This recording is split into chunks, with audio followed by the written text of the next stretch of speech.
Maurício Fruit. Nasceu em Curitiba em agosto de 1939. Filho de Constante e Geni Roslindo Fruit. Formado em Direito e Jornalismo pela Universidade Federal do Paraná.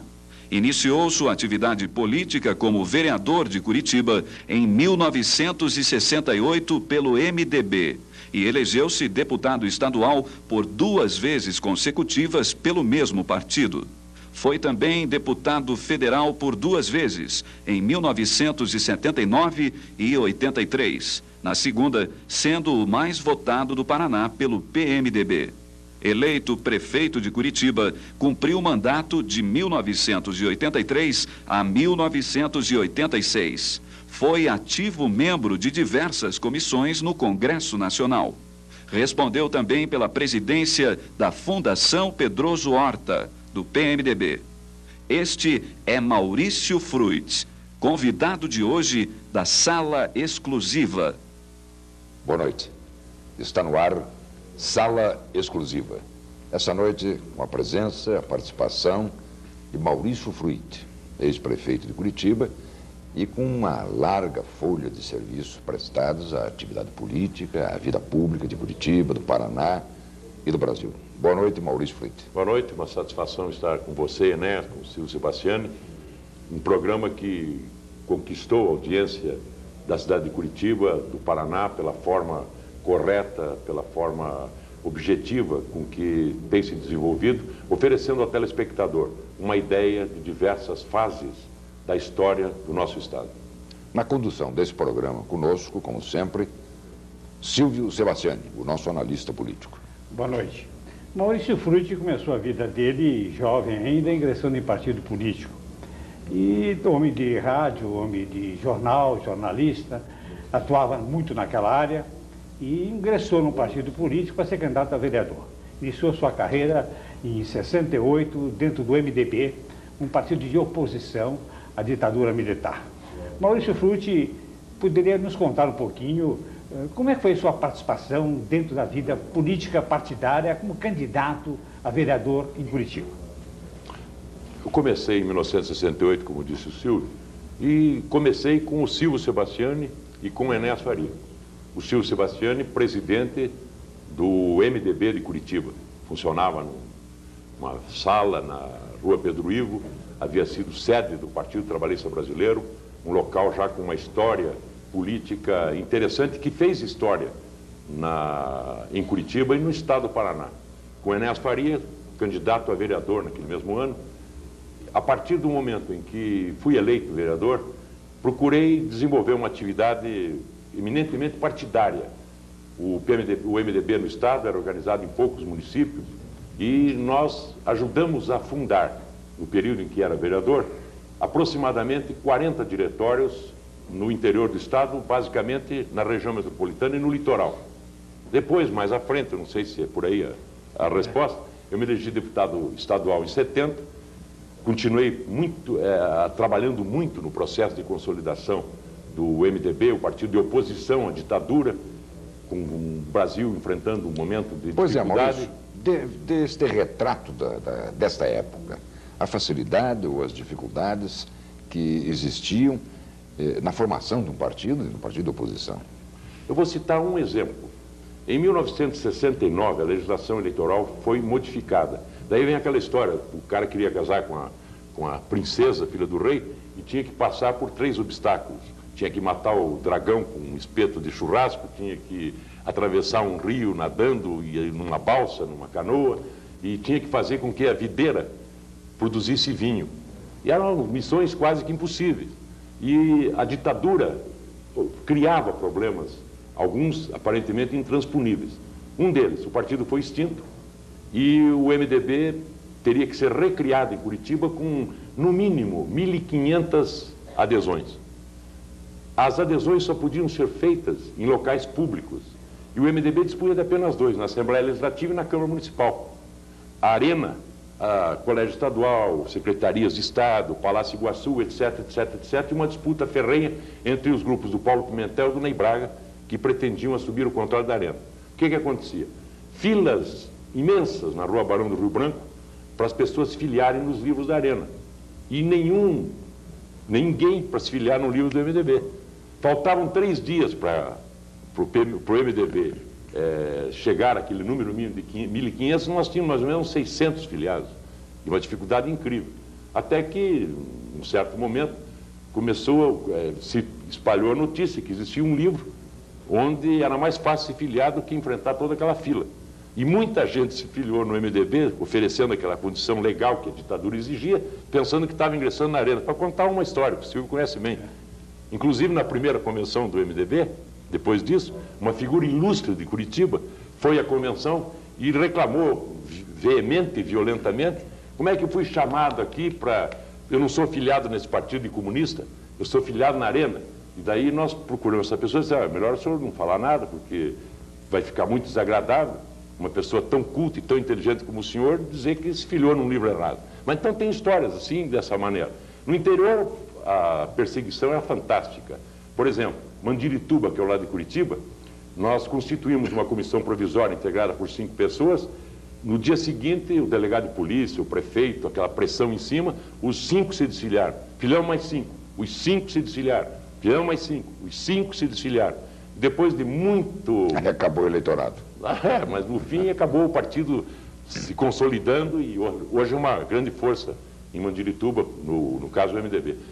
Histórias como essa são... Eu ficaria contando a noite inteira. Mas a sua passagem na Câmara, você foi vereador 2 anos só, né? 2 anos. Em 68, quer dizer, assumiu em 69, em 70 houve a eleição para deputado estadual, você disputou a eleição para deputado estadual e se elegeu. Exato. E sua passagem na Câmara Municipal de Curitiba, aqueles 2 anos, como é que foi? Foi uma tranquila? O MDB tinha maioria ou não tinha maioria? Quem era o governante municipal na época? Tem muita passagem na Câmara Municipal de Curitiba com a sua presença. Foi um período muito agradável. Primeiro porque nós tínhamos ali pessoas fantásticas, como o Enéas Faria, o Adair Sprenger Passos, o Adalberto Daros, o Arlindo Ribas de Oliveira, o Ademar Bertoli, enfim, uma bancada muito unida que enfrentava a massa, o rolo compressor da arena. O Armstrong também. O Harold Armstrong.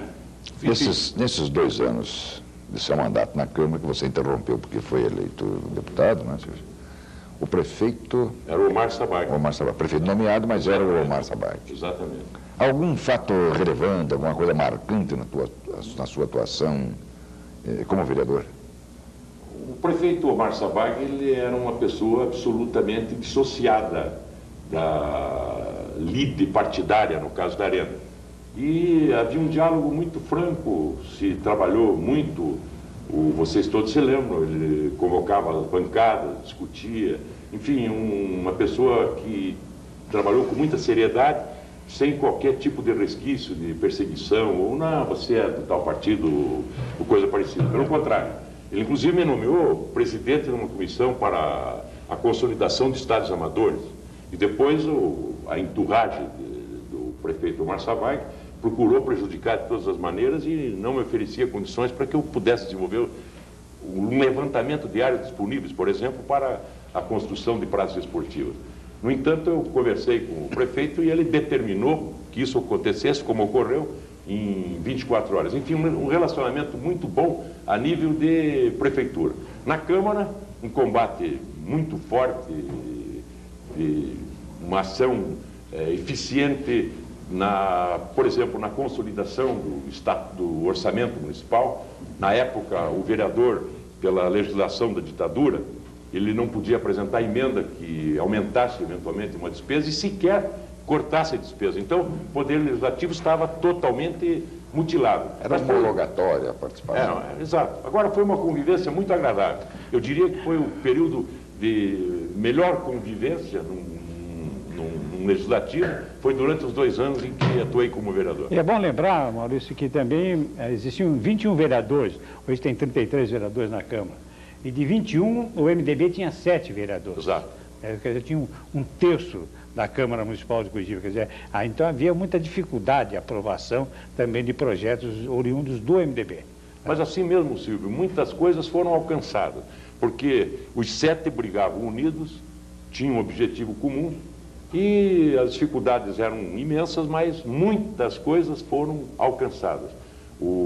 os companheiros da época, os 7 vereadores, cada um praticamente analisava um setor. Aliás, isso foi uma determinação do Diretório Municipal que o Silvio presidia.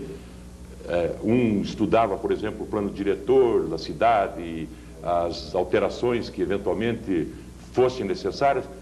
Eu aprendi muito nos 2 anos que atuei como vereador. Aí vem a eleição para deputado estadual. Em 70. Em 70. 2 anos de Câmara, se candidata a deputado estadual e é eleito em 1970 Exato. deputado estadual. Aí começa a fase estadual da sua vida pública. Exato.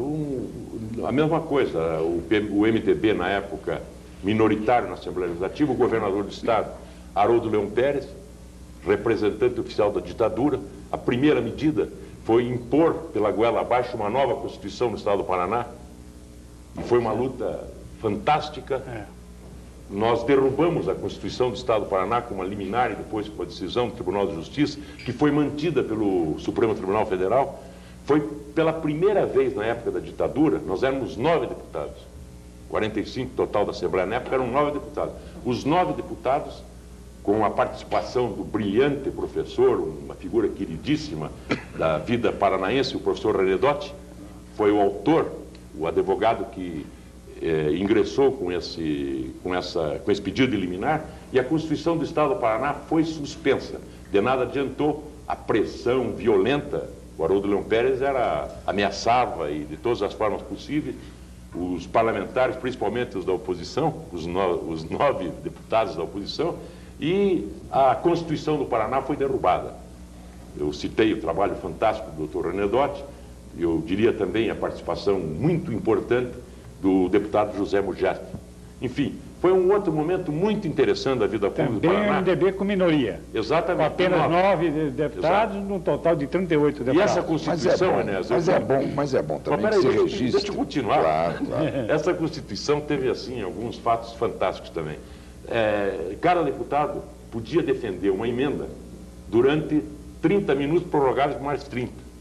E a forma que nós bolamos para que ela não fosse aprovada no toque de caixa, enfim, que fossem cumpridos os trâmites regimentais, cada deputado apresentou 50, 60, 100, eu apresentei 759 emendas.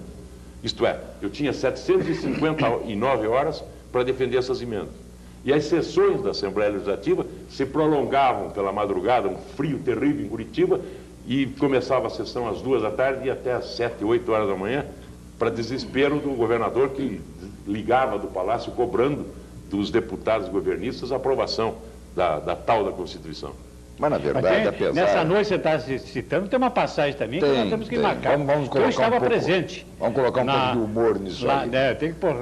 Todo mundo que conhece o Maurício sabe que, a par de ser um homem dedicado, estudioso, combativo, ele tem o outro lado, que é o do homem alegre, de bom humor, e que provoca isso e faz isso atingir outras pessoas.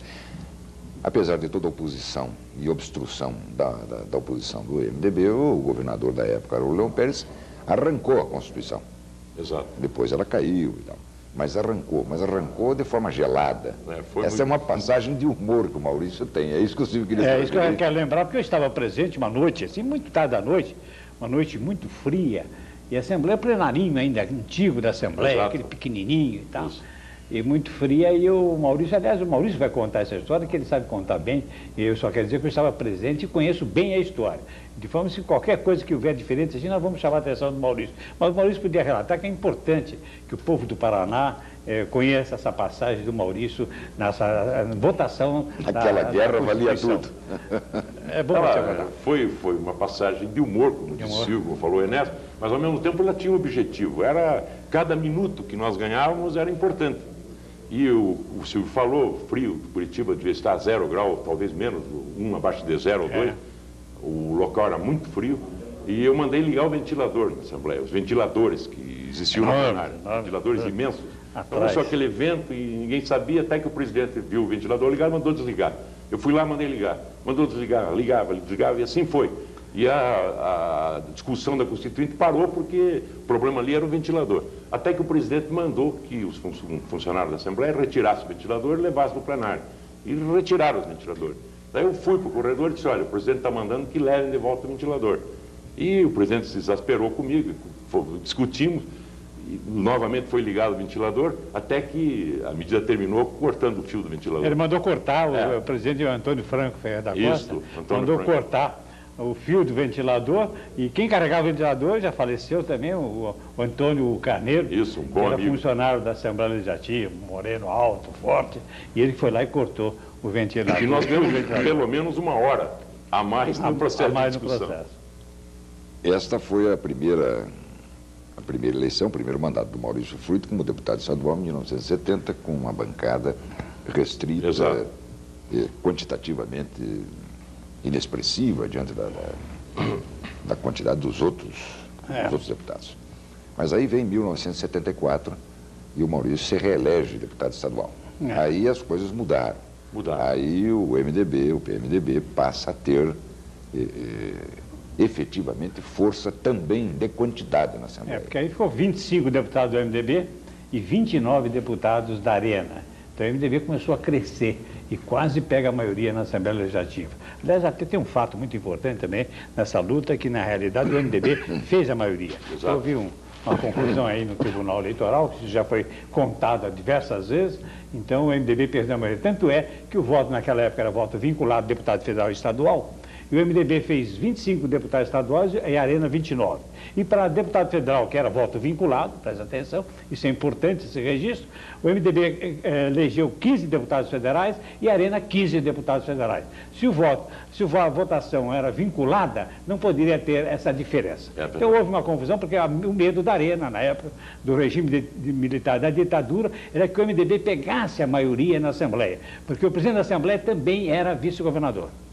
Foi o ano da grande arrancada da alavancagem. E muda também o comportamento do deputado. Claro, o MDB passou a ter uma responsabilidade muito maior, porque nós tínhamos força na Assembleia Legislativa, por exemplo, para solicitar comissão parlamentar de inquérito, pedidos de informação. Então, com todas as dificuldades, o MDB passou a atuar com mais força. Agora, é bom registrar, Enéas, que no período de 70, 74, eu corri o Paraná inteiro. Ajudei, contribuí, às vezes, exclusivamente, na organização de mais de 100 diretórios. Que era coisa muito difícil de fazer. Difícil, mas em todo o estado. Eu peguei talvez uma das regiões mais difíceis, que eram as áreas de segurança nacional. Os municípios da faixa de fronteira, Foz do Iguaçu, Guaíra, Marechal Cândido Rondon, Matelândia, Medianeira, enfim, municípios onde as dificuldades eram muito maiores, havia uma pressão violenta. Que não tinha eleição para prefeito. Não tinha, exatamente, não tinha eleição para prefeito. Mas de 74, como vocês falavam, o MDB participou, inclusive, da mesa da Assembleia, com cargo executivo, passou a atuar com muito mais firmeza, o processo de organização foi muito sério, o partido cresceu muito a nível nacional, dos 21 estados brasileiros, nós elegemos 16 senadores, no Paraná o Francisco Leite Chaves, enfim, foi um momento um início de transformação na vida política nacional, mas ao mesmo tempo com muitos problemas, com a força da ditadura. Por exemplo, em 75, aqui em Curitiba, era o meu primeiro ano do segundo mandato, ocorreu a Operação Marumbi, que prenderam lideranças expressivas da oposição, houve casos de tortura, problemas de sequelas até hoje em muitas pessoas que militavam no MDB ou então em partidos que se vinculavam ao MDB, mas que viviam à sombra da ditadura, o Partido Comunista Brasileiro. Houve um momento muito difícil em 75.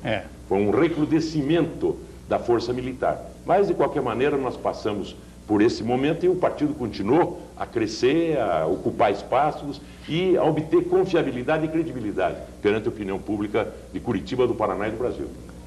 Maurício Fruit, nós vamos continuar conversando sobre sua passagem na Assembleia Legislativa, depois a sua atuação no Congresso Nacional como deputado federal.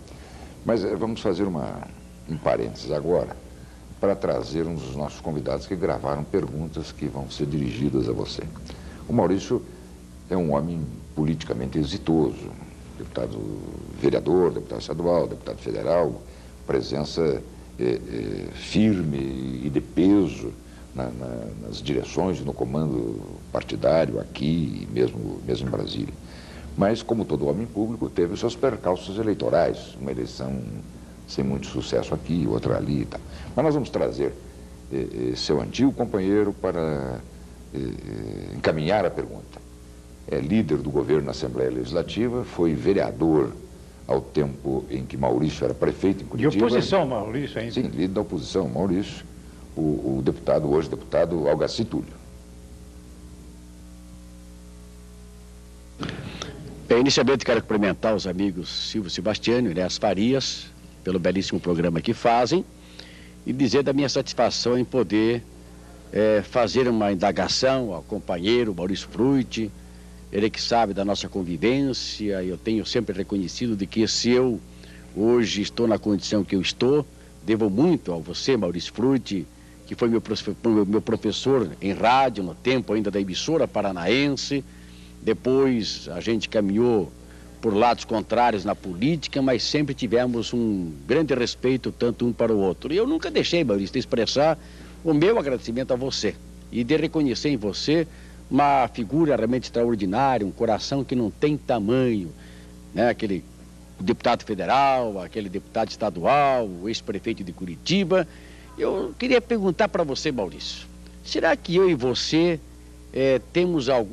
acho que temos algumas coisas em comuns? Primeiro, porque você me deu a oportunidade de eu poder fazer uma carreira no rádio. Segundo, porque nós sempre trombamos em alguns momentos, em algumas eleições.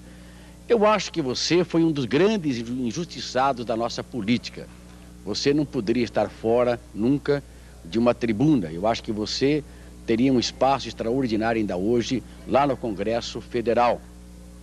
Será que eu e você, às vezes, temos que carregar um peso muito forte, um fardo muito pesado aí no sentido de que somos sempre os solicitados para cobrir alguma coisa, algum buraco na política. E você saiu candidato a senador no momento que eu acho que não era o mais adequado, você acabou não tendo a sorte, saiu candidato a vice-governador no momento também que não era propício. Parece que nós fomos os escolhidos para alguns momentos difíceis para atender o chamamento de partidos políticos. Eu acho que você é um dos políticos injustiçados. Eu não faço aqui uma pergunta, apenas essa indagação. Você concorda que você é um político injustiçado, que você deveria estar ainda hoje na crista da onda, fazendo o seu trabalho como deputado federal, como senador? Eu tenho essa impressão de que você deveria ter continuado na política. Ela perde o Paraná, uma figura extraordinária como você é, e eu falo isso de coração, você sabe disso, pela admiração, pelo carinho que eu tenho por você, Maurício Frutti. Eu agradeço a gentileza dos adjetivos do Algaci Túlio. Nós sempre tivemos uma convivência de alto nível e militei com o Algaci algum tempo na rádio, emissora de rádio, na Rádio Emissora Paranaense, fui colega também do meu caro Enéas Faria. Mas, de qualquer maneira, com relação à pergunta do Algaci, se eventualmente me julgo injustiçado, eu analiso a política de uma maneira bem diferente. Primeiro, que eu sou um homem de partido. Eu cumpro as decisões partidárias, mesmo que, eventualmente, essas decisões possam prejudicar a minha carreira política, a ocupação desse ou daquele cargo. Confesso que sinto falta de uma tribuna na Câmara Federal. Sinto falta. Principalmente quando eu vejo injustiças que estão acontecendo, que ocorreram, e que me falta aquela tribuna para denunciar, para demonstrar a minha indignação, a indignação de uma grande maioria hoje da população brasileira. Agora, sociologicamente, a política é isso. Há necessidade de se abrir mão, se abrir espaços e se tentar, às vezes, atingir alguns objetivos que são os do partido, muito difíceis de serem alcançados. Isso eu fiz durante muito tempo. Agora, Algaci, eu acho que você, infelizmente, está sendo injustiçado pelo seu partido, por um grupo de pessoas que se julgam super intelectuais, que acham que estão acima da inteligência comum da população curitibana, pessoas que se assenhoraram do poder em Curitiba como se fossem responsáveis por tudo de belo e de bonito que tem a nossa cidade e cujo maior patrimônio é a sua população. Essas pessoas não aceitam você, Algaci. Eles entendem que você é de uma origem popular, uma pessoa que lutou muito na sua vida, que sempre trabalhou para alcançar os seus espaços por conta própria e que não se integra com essa com esse grupo, entre aspas, elite de política de Curitiba, que prefere conviver em outros ambientes. Sala exclusiva essa noite com a presença do ex-prefeito Maurício Fruit. Vamos fazer uma pausa, um breve intervalo e voltamos já em seguida.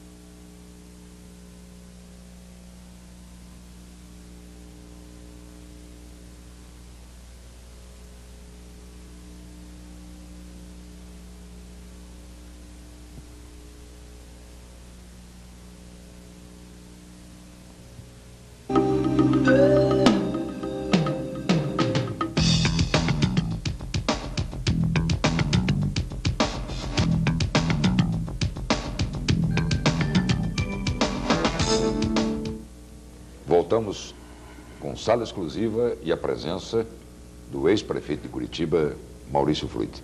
Mas me permita, Maurício, eu quero fazer um registro.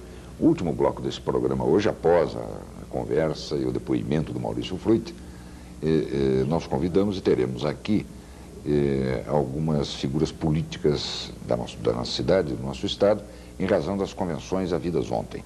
Ontem, 3 partidos, ou 3 coligações, fizeram convenções e lançaram seus candidatos. Nós faremos com eles esse registro. Não é assim, Hélio?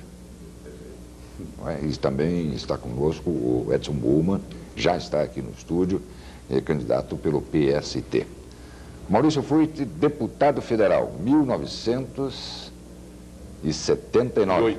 78. Congresso Nacional. Um panorama completamente diferente. Como foi ser congressista? Uma luta muito interessante a nível institucional. A preocupação do MDB era a derrubada da ditadura. A preocupação do PMDB era consolidar lideranças fortes que contribuíram e continuam contribuindo ainda hoje para este processo. Foi talvez um dos instantes mais interessantes da vida nacional. Diariamente surgiam problemas de toda a ordem, era o confronto direto com o comando da ditadura militar. Então essa luta institucional foi fantástica, foi muito interessante, nós percorremos o Brasil inteiro, eu tive a oportunidade de conhecer as principais lideranças nacionais, de estreitar um relacionamento de irmão com o Dr. Ulisses Guimarães, que, a meu ver, foi o político brasileiro mais injustiçado nesses últimos 40 anos. Uma pessoa idealista e uma figura humana extraordinária. E, a nível de encaminhamento de leis, as dificuldades eram as mesmas.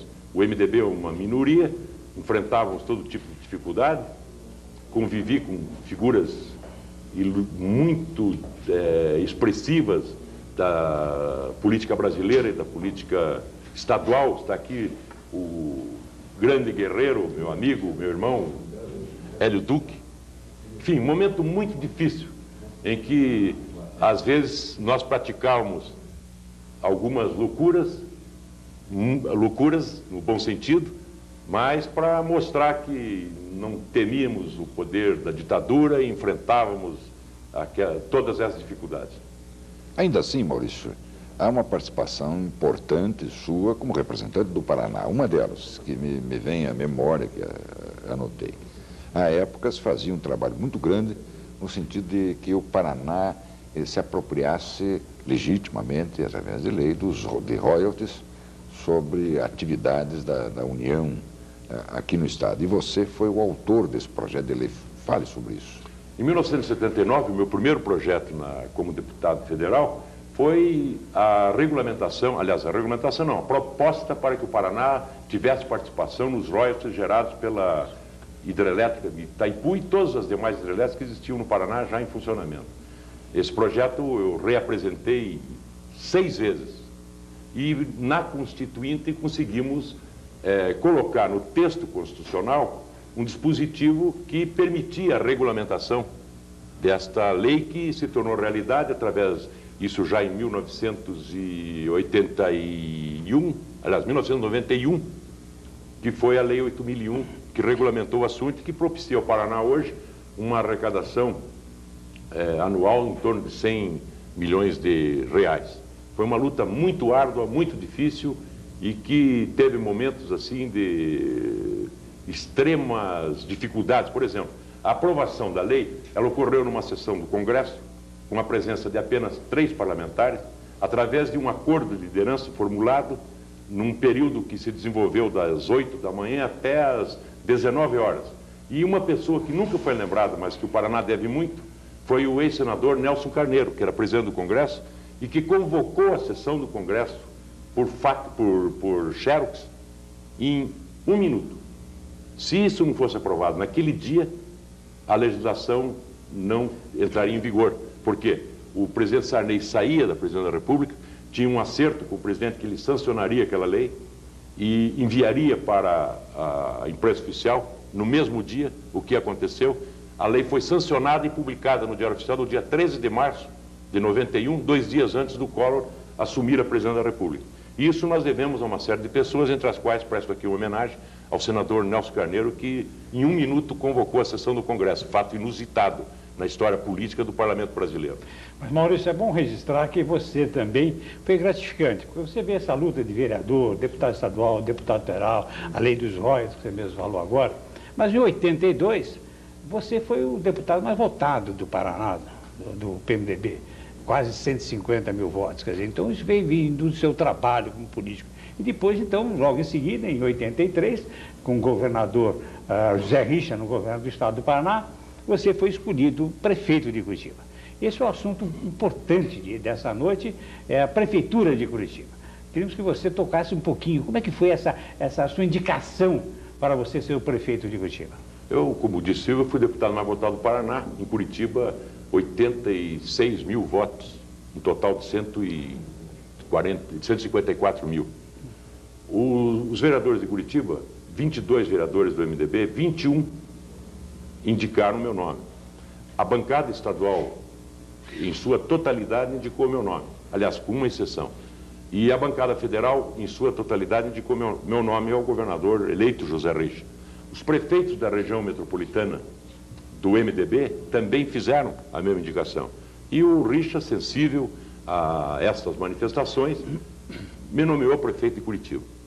Assumi a prefeitura no dia 2 de abril, permaneci como prefeito 2 anos e 8 meses, num momento de extrema dificuldade. Primeiro, porque os indicadores econômicos mostram que a crise de 83 foi a maior que o Brasil teve nos últimos 20 anos. O governo militar, a ditadura, os seus estertores, gastou o que tinha, que podia gastar e o que não podia, para tentar alavancar a eleição de 82. Não conseguiu. O Brasil iniciou 83 com orçamento zerado, com dívidas terríveis, e o quadro da prefeitura era pavoroso. A prefeitura de Curitiba tinha uma dívida a curto prazo de 121 milhões de dólares. Nós recebemos a primeira herança. Teria que ser pago nesse ano, de 83, 60% da dívida da Prefeitura Municipal de Curitiba, contraída pelo atual governador Jaime Lerner. Ele realizou obras, mas não quis saber quem é que vai pagar, como é que vai pagar, se era possível ser pago. Nós tivemos que trabalhar muito para negociar essa dívida com o governo ditatorial do presidente Figueiredo. Aliás, o Curitiba deve muito ao presidente Figueiredo, porque ele autorizou excepcionalmente ao então ministro Delfim Neto que negociasse excepcionalmente a dívida de Curitiba, porque era impossível se efetuar o pagamento dessa dívida, acrescido de mais um outro aspecto. Por exemplo, primeiro mês na prefeitura, mês de abril, eu fui obrigado a fazer empréstimo bancário para pagar em dia a folha de pagamento, porque isso é sagrado. São pessoas que dedicam a sua vida e que dependem daquele tipo de dinheiro.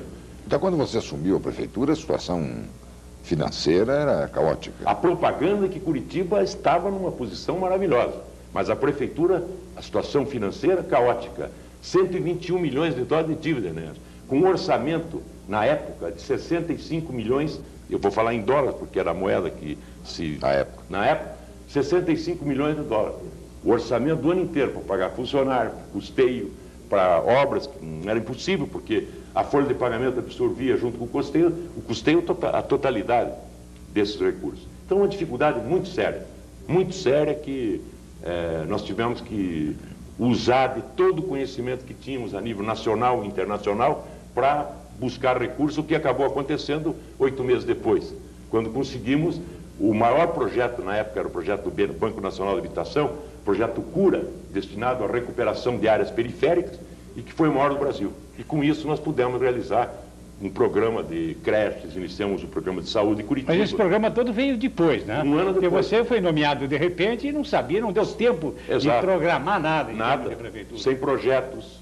Um projeto, por exemplo, o Lerner agora assinou um projeto com o Banco Mundial, que vai destinar ao Paraná 200 milhões de dólares para a educação. Agora, um projeto desta ordem é um projeto que vem sendo trabalhado já há 4 anos.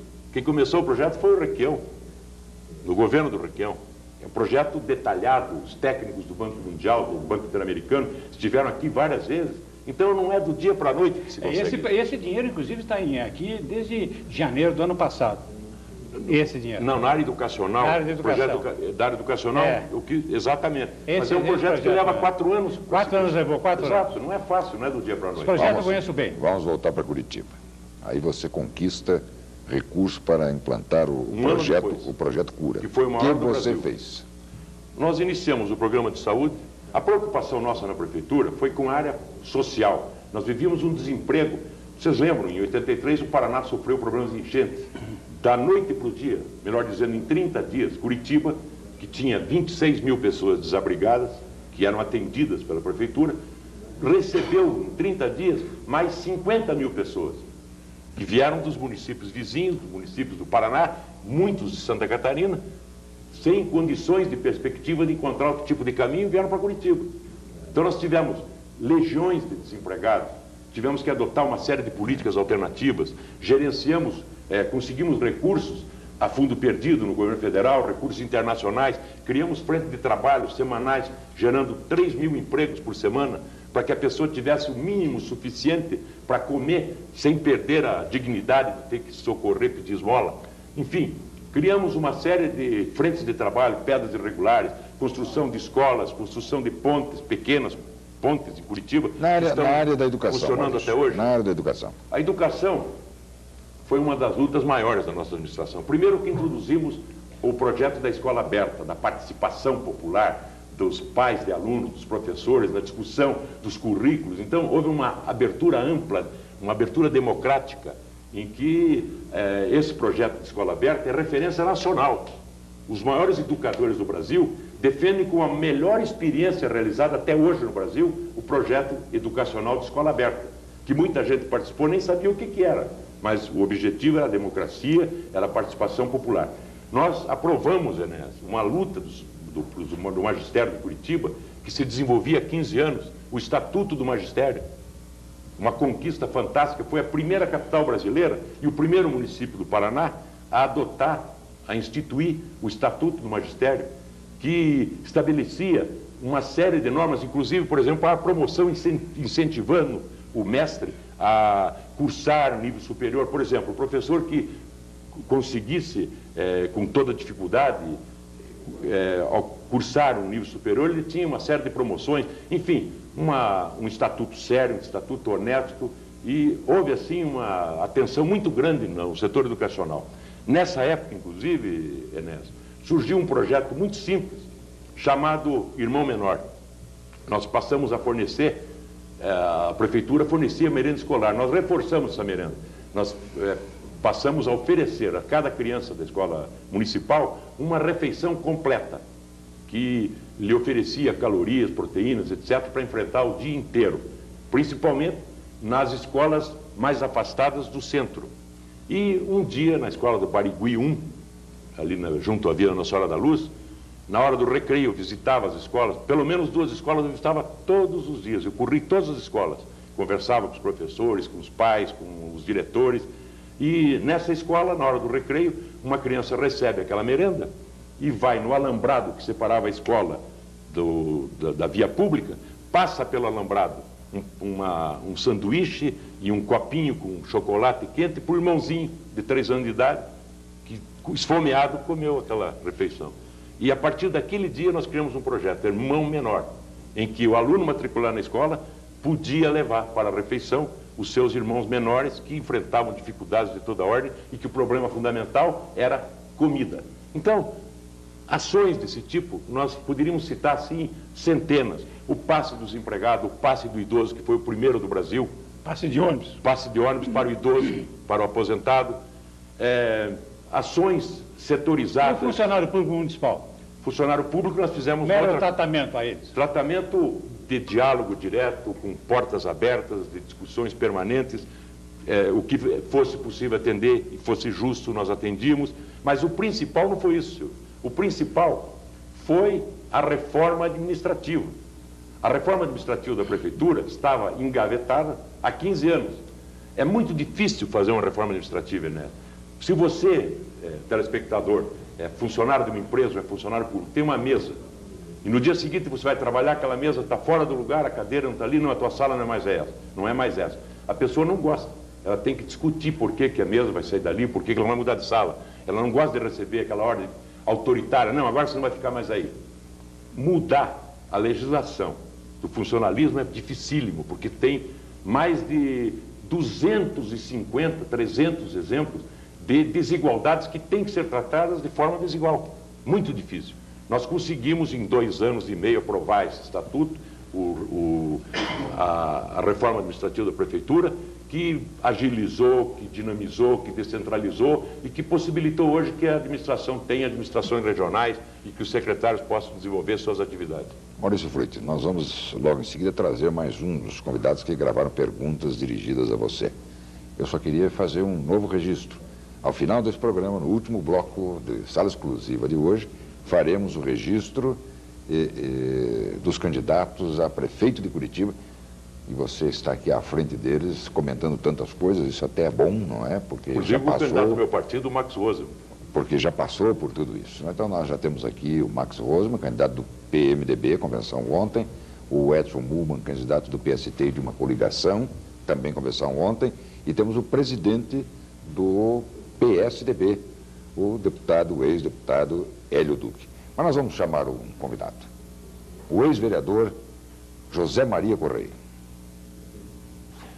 Primeiramente, eu gostaria de cumprimentar o Silvio Sebastiani, um dos fundadores do antigo MDB do Paraná, o MDB Velho de Guerra, e o nosso ex-senador Enéas Faria, pelo brilhantismo com que vem apresentando o seu programa A Sala Exclusiva. Queria aproveitar a oportunidade para perguntar ao Maurício Fruit, de quem eu fui candidato a vice-prefeito em sua legenda, como ele vê a introdução da democracia participativa, uma vez que o Maurício foi o primeiro prefeito da oposição após quase 20 anos de prefeitos nomeados pela Arena, o partido que dava sustentação à ditadura militar, e o que representou esta democracia participativa na gestão da prefeitura, que, na minha opinião, foi a maior obra de seu governo, ou seja, uma obra imaterial. E queria aproveitar também para dizer da minha satisfação pela candidatura do Gustavo Fruit, que será seguramente o sucessor do Maurício Fruit na política do nosso município. Obrigado, Zé Maria, pelas suas considerações. Zé Maria foi um atuante vereador no período em que exercia a Prefeitura de Curitiba, contribuiu muito para que a proposta da democracia participativa pudesse ser desenvolvida em nossa cidade. Agradeço também a lembrança da citação do nome do meu filho, Gustavo, que é candidato a vereador nessa eleição e que com certeza irá desenvolver um trabalho sempre voltado em busca da cidadania. A democracia participativa exatamente foi isso. A recuperação da cidadania do morador de Curitiba. Durante 20 anos de ditadura, as decisões eram adotadas de cima para baixo, as consultas à população eram feitas por mera brincadeira, eu diria, sem seriedade nenhuma, reuniões que o prefeito falava, a população ouvia e não podia perguntar, não podia oferecer sugestões. O que fizemos? Tentamos estabelecer vínculos de ligação dos setores organizados da sociedade, procurar organizar comunidades que não estavam organizadas, oferecer condições de participação nas decisões do governo, a começar pelo Poder Legislativo. Nos reunimos toda semana com as duas bancadas do MDB e da Arena na Prefeitura Municipal, com as entidades de classe, a Associação Comercial do Paraná, a Federação das Indústrias, associações de moradores, e criar também canais para que o cidadão comum tivesse acesso à Prefeitura. Isso foi feito de duas formas. Primeira, audiências públicas. As pessoas diziam que era demagogia, mas não era nada disso. Eu reunia toda sexta-feira os secretários da administração, ouvia a comunidade, recebia reclamações, críticas, denúncias sérias que representaram muita economia para o município de Curitiba, e também criamos um canal de abertura, o telefone 156, que a pessoa encaminhava o seu pedido, era registrado no computador e que foi adotado a nível nacional pelo presidente da República, na época, o presidente Sarney, um pouco mais à frente, no projeto Cidadão, que acabou não funcionando porque isso dá serviço para o executivo. O prefeito, às vezes, tem muitos prefeitos que se julgam, olha, eu sei tudo, não preciso consultar a comunidade. E a diferença é que acabam praticando atos que não vão ao encontro dos interesses das comunidades. Por exemplo, na hora que você entra com um orçamento participativo, em que a comunidade decide quais são as suas prioridades, com certeza não vai se gastar 500, 600, 700 mil em farol do saber, quando uma biblioteca, numa sala de aula, ia custar 5 mil. Quando a população decide o que deseja, ela vai pensar um pouco se quer um grande teatro, se quer que se traga aqui um grande artista internacional, ou se quer a creche do lado da casa, ou se quer que se coloque um antipó numa rua em que a poeira, infelizmente, nós temos muito disso nos bairros de Curitiba. O orçamento participativo, a participação da comunidade, evitam besteiras incríveis que são praticadas pelos administradores que se julgam iluminados. A população vai pensar, vale a pena gastar 23, 24, 25 milhões de reais em propaganda, em veículos de divulgação fora de Curitiba, para endeusar este ou aquele, como o Capitão Marvel, como o Super-Homem, como He-Man, como o Salvador da Pátria? Não existe isso. O cidadão que é investido numa condição de prefeito, de governador, seja lá o que for, ele guia a sua ação ouvindo a comunidade, os setores organizados da comunidade. E isso nós fizemos, abrimos, possibilitamos que todos tivessem acesso ao Poder Executivo, às decisões do Poder Executivo. Mas, Maurício, você foi muito criticado em virtude do processamento dos ambulantes de Curitiba. Que você instalou os ambulantes na Praça Rui Barbosa e que você que criou um problema muito sério com os ambulantes em Curitiba. Essa crítica é muito feita a você. Mas é injusta, Silvio. Veja bem, quem criou o problema foi o senhor Jaime Lerner, que era prefeito de Curitiba. Eu assumi a prefeitura no dia 2 de abril.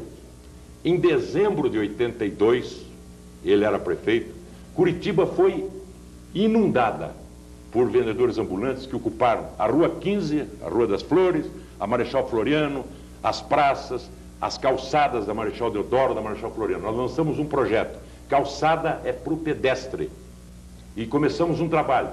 O que acontecia na época? O ambulante se instalava na calçada, vinha o fiscal da prefeitura, tentava retirá-lo dali, muitos fiscais eram agredidos, fiscais esfaqueados, um fiscal recebeu inclusive um tiro, vinha a polícia militar, agredia os ambulantes, prendia os ambulantes, e era uma cena que se repetia todos os dias. Eu assumi a prefeitura, conversei com os ambulantes, eles criaram uma associação, iniciamos um processo de discussão que durou 8 meses, inclusive com a participação de um grande amigo nosso, o Bayar Osna, que na época era presidente da URBS, um processo de paciência, de costura, de teia de aranha.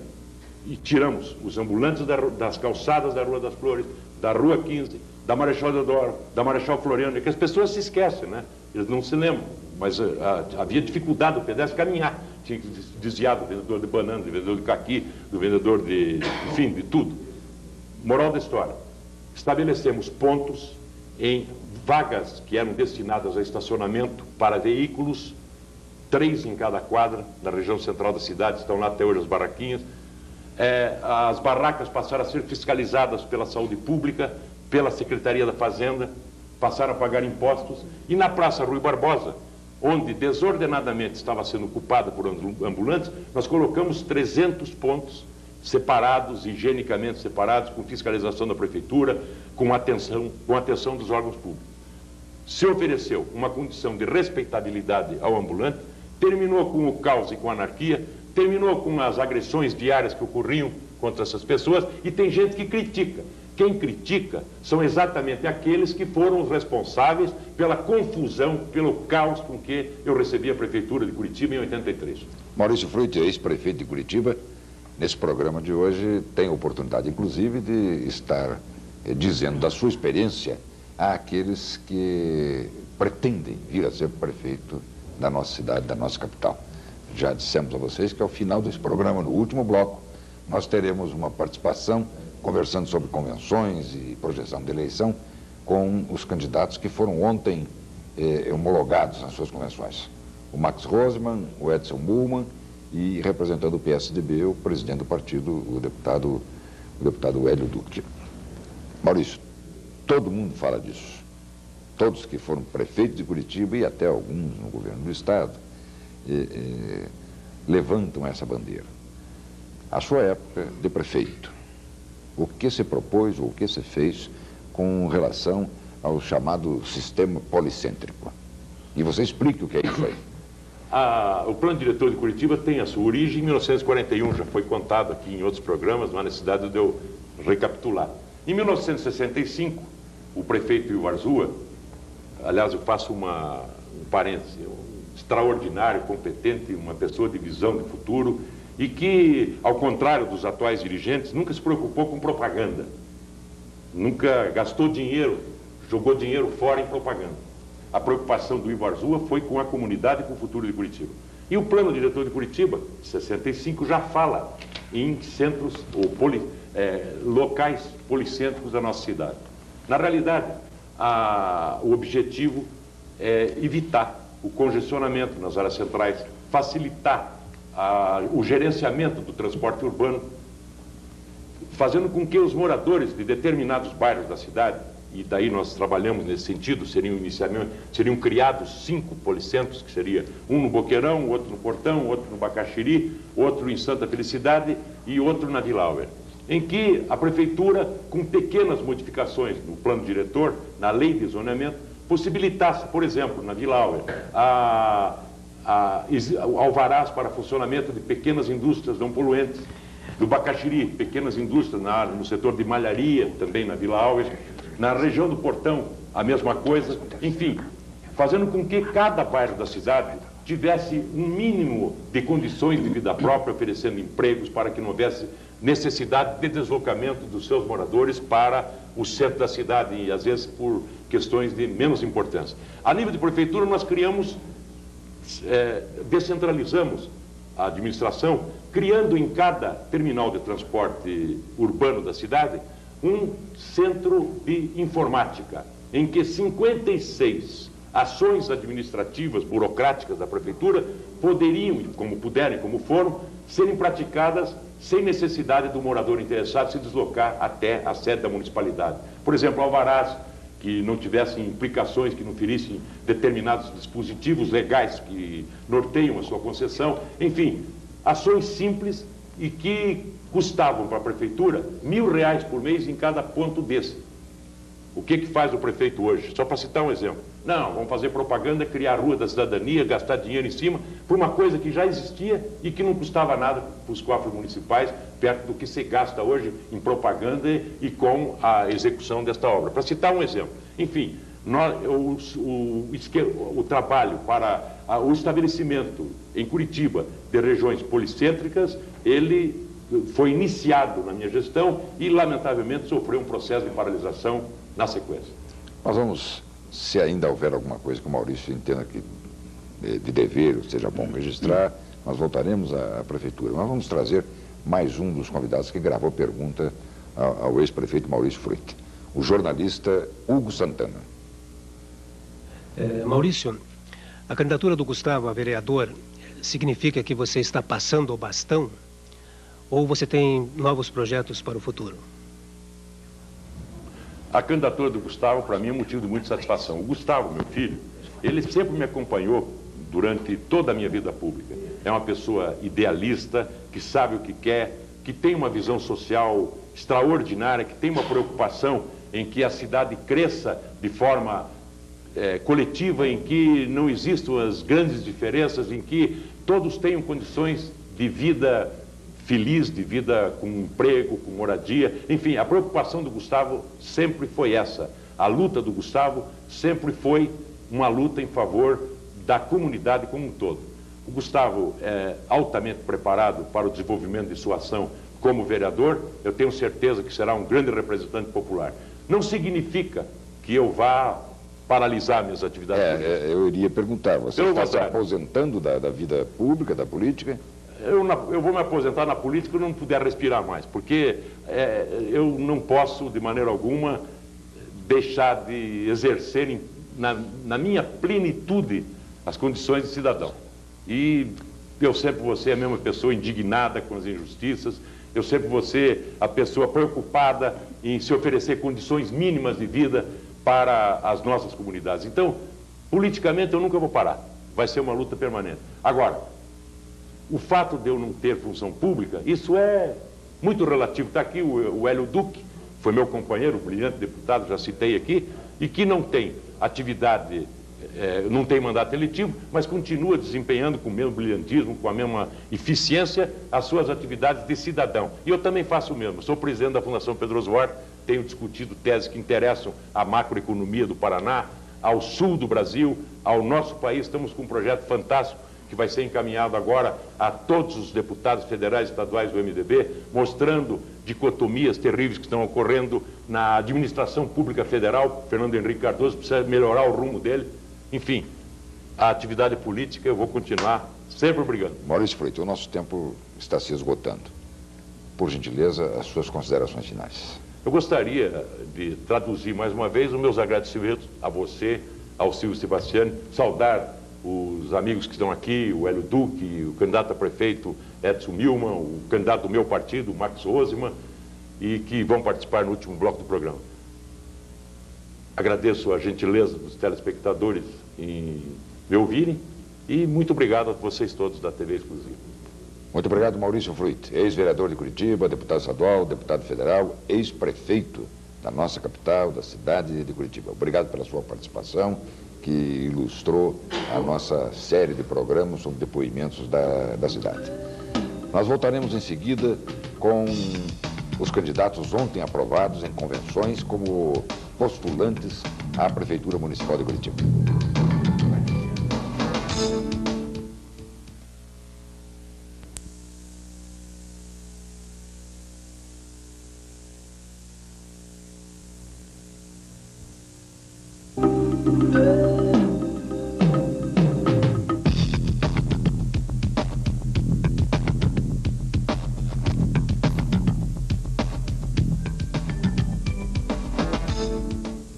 Voltamos com Sala Exclusiva.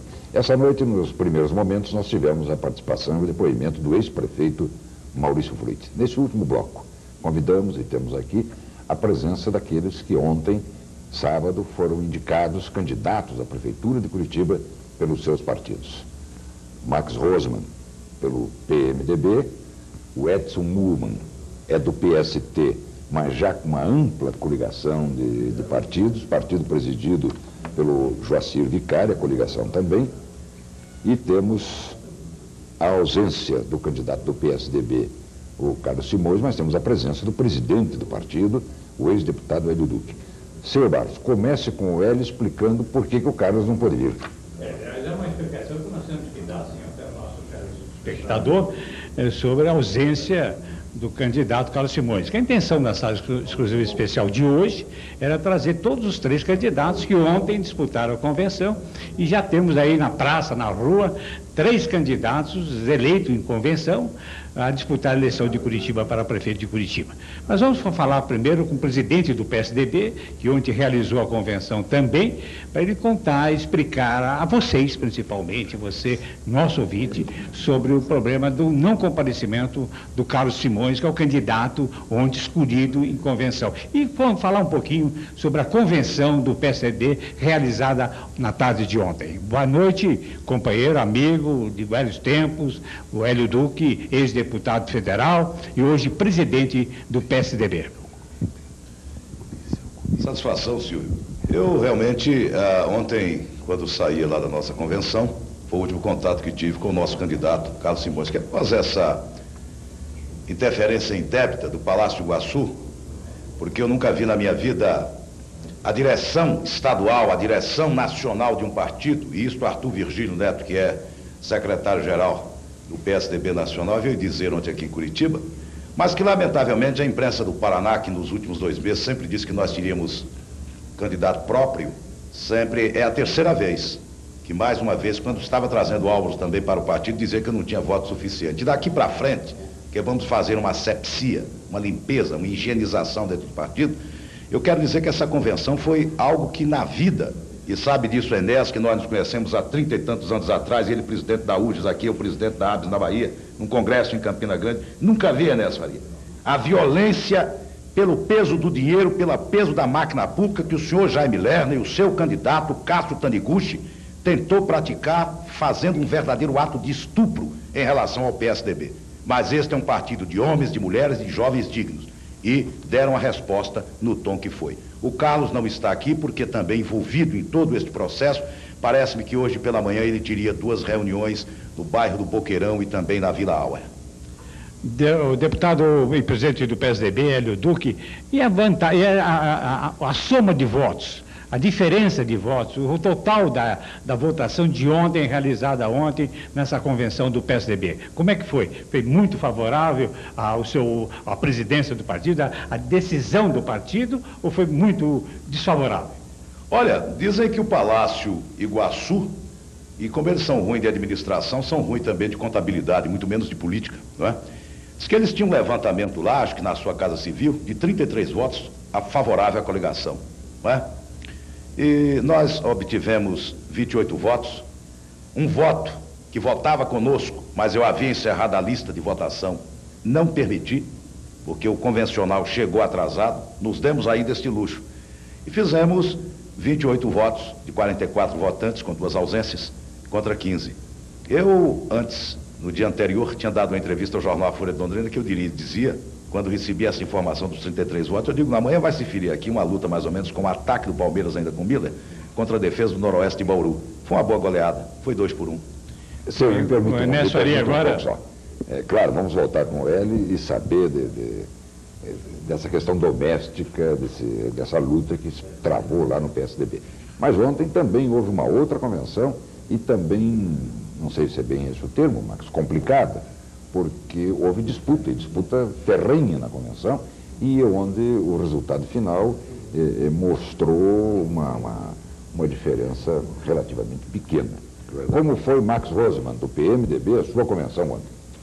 Na realidade, como todos vocês sabem, e a população de Curitiba também, o PMDB é um partido muito vigoroso, um partido que tem uma militância muito entusiasmada, e isso ficou muito nítido nesse processo. Agora, a disputa foi muito árdua, mas foi democrática. Nós tivemos 3 candidatos, o Eduardo Requião, o Elias Abrão e o meu nome, onde nós participamos durante praticamente 2 meses de forma muito acirrada, e nas últimas horas o candidato Eduardo Requião apoiou o Elias Abrão, formando um bloco só. E nós, por essa razão, tivemos uma votação de 47 votos a 40, uma diferença de 7 votos, mas muito significativa pelo entusiasmo, pela vontade da militância, e nós transformarmos a nossa cidade em uma cidade a favor daqueles que precisam da prefeitura, e não esse grupo arbitrário que se encontra há 8 anos aí na prefeitura, praticamente atendendo o sentido mais decorativo da cidade. Então está precisando realmente uma administração social. Max Rosman, com que olhos você vê o seu partido após a convenção, depois dessa disputa acirrada, com diferença pequena, o que acontecerá daqui para frente? Haverá uma união, haverá dissensões, como ficará? Olha, num primeiro momento, nós recebemos já muitas adesões de militantes das outras chapas. Nós temos, na verdade, um programa de governo. Nós pretendemos introduzir o orçamento participativo, que já foi aqui no passado recente desenvolvido algo muito parecido pelo Maurício Fruit, que é uma participação popular nas decisões dos investimentos públicos. Isso não somente representa uma oportunidade maior de participação da população, mas também representa economia. Em Porto Alegre, Nós recentemente ainda estivemos com o prefeito e contactando pessoalmente lá na cidade. Pela participação popular no orçamento, acaba resultando também numa maior fiscalização. E essa fiscalização que participa a comunidade como um todo, as obras como asfalto, construções, obras de saneamento, enfim, todo tipo de conjunto de obras que uma prefeitura acaba desenvolvendo, hoje Porto Alegre realiza com 40% a mais barato do que os preços praticados em Curitiba. Então significa que existe aí uma gordura muito perigosa, que é uma gordura de gastos que realmente sangram a nação, sangram, e nós sabemos que o Brasil, se for governado com honestidade, com democracia, com participação, com transparência, nós podemos transformar essa injustiça social que nós vemos aí a todos os cantos, nós podemos realmente recuperar a cidade. Nós queremos ser o prefeito da cidade que não ganha prêmio na ONU, da Curitiba que tem todos os seus rios mortos, não tem nenhum rio com vida aqui em Curitiba, onde 70% da cidade de Curitiba não tem saneamento, e ainda no último pleito, o atual prefeito Rafael Greca prometeu que faria uma companhia de saneamento em Curitiba, que acabaria com a valeta a céu aberto, e nada foi feito. E nós temos uma grande experiência da lei de concessões, que permite até sem investimentos públicos, sem custo da obra, através da convocação da livre iniciativa na participação do saneamento, onde eles cobram posteriormente, durante um período, a tarifa referente ao saneamento, e nós vamos conseguir transformar o esgoto de Curitiba em esgoto com X. Porque na cidade de Ribeirão Preto, eu gostaria de completar o raciocínio, lá por 0,18 centavos por real de água, se transformou a cidade nessa questão de limpeza do saneamento da cidade. Aqui no Paraná é 0,80, ou seja, por um quarto, quase um quinto do preço do saneamento, sem custo para a cidade, nós vamos fazer essa grande revolução. Então, é dentro dessa visão de entusiasmo em cima de um plano de governo que nós queremos as adesões. Quem quiser aderir à nossa campanha não será em troca de cargos, de secretaria, de coisas como estão acontecendo com o candidato Chapa Branca, que já dividiu a cidade, dividiu até zonais, aí, administrações regionais, carguinhos, cargões, enfim, esse tipo de coisa. A cidade tem que saber que a administração atual está se comprometendo não com o povo, mas com negócios, com troca de gentilezas. E a população tem que saber separar o joio do trigo, porque realmente Curitiba não é essa belezura toda que nós encontramos. Nós vamos voltar a conversar com os candidatos a respeito também dessas questões ou das suas colocações para frente. Um outro candidato que não está aqui, o Edson Muhlmann, ex-vereador de Curitiba, não teve problema na sua convenção. Muito ao contrário, somou uma coligação de 5, 6 partidos. Eu até vou ler aqui. PST, que é o partido do Edson Muhlmann, o PL, o PSDC, o PRP e o PTB. Muita tranquilidade, Edson? Foi um clima festivo, né? Já isso havia um consenso, não foi uma homologação de candidatura. E agora, para frente, a gente vai mostrar as propostas que pretende Curitiba. Foi registrada a nossa aliança democrata cristã, né? E a aliança vai mostrar o que pretende. Nós pretendemos, primeiro, nos preocupar com o cidadão de Curitiba e com aquele cidadão menor, carente. Nossa grande proposta para Curitiba será um mutirão na área social. Vamos chamar os católicos, evangélicos, espíritas e vamos trabalhar voltado a essa população. Que ali entra um conjunto todo, entra saneamento, entra a parte cultural. Mas voltando à convenção, ele já foge um pouco nesse...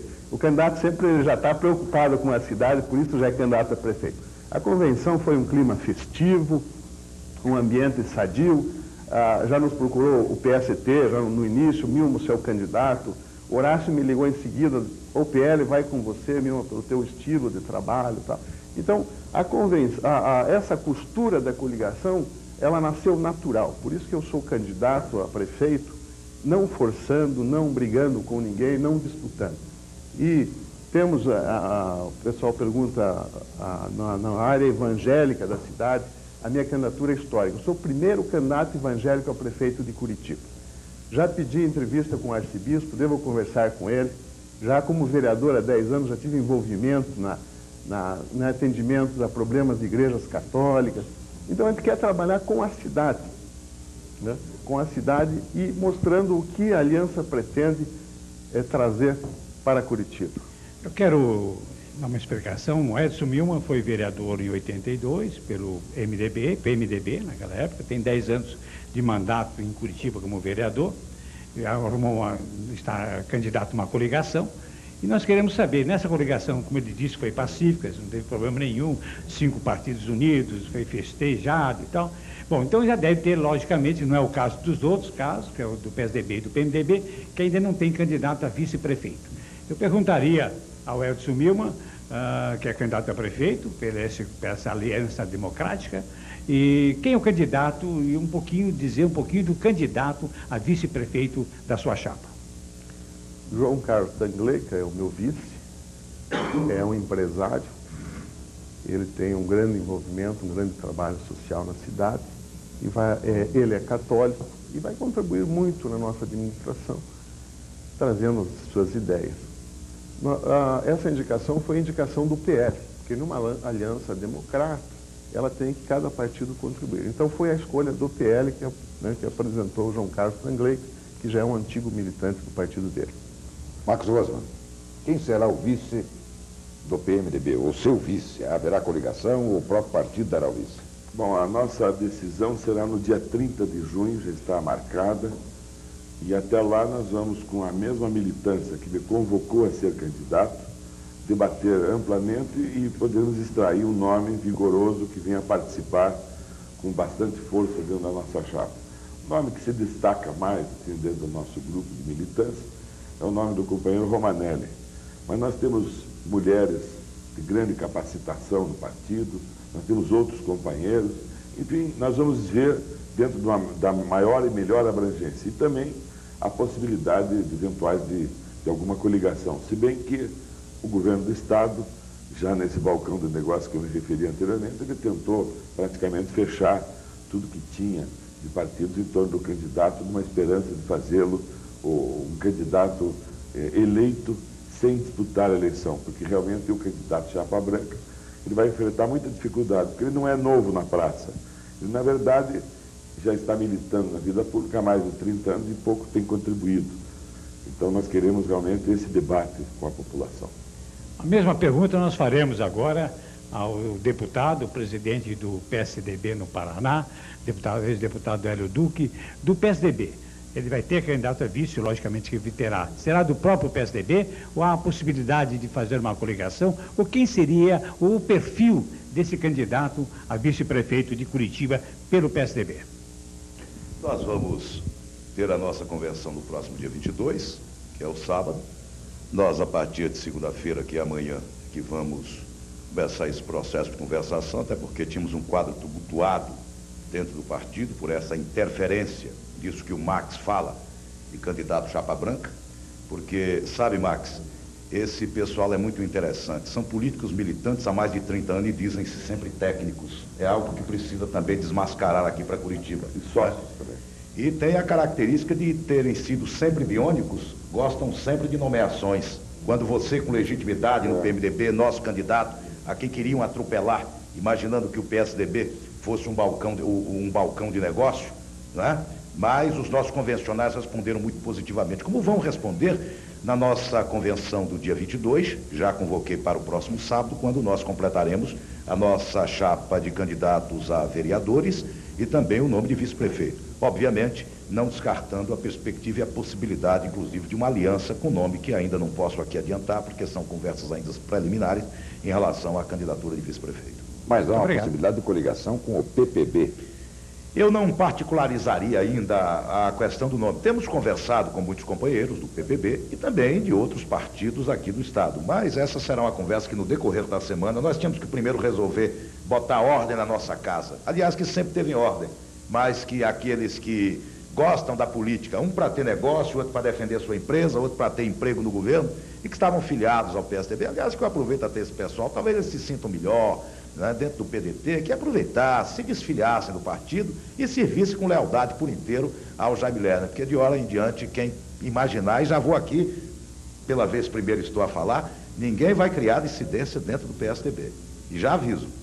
Mas é a dissidência criada já, como é que vai ficar? Quem criar dissidência e oficializar a sua posição, eu, devidamente autorizado pelo Diretório Nacional, digo aqui pela vez primeira, vou expulsá-los do partido. Mas é um fato que precisa ser registrado. Na convenção do PSDB ontem, houve uma votação preliminar. Faz a coligação ou tem candidato próprio?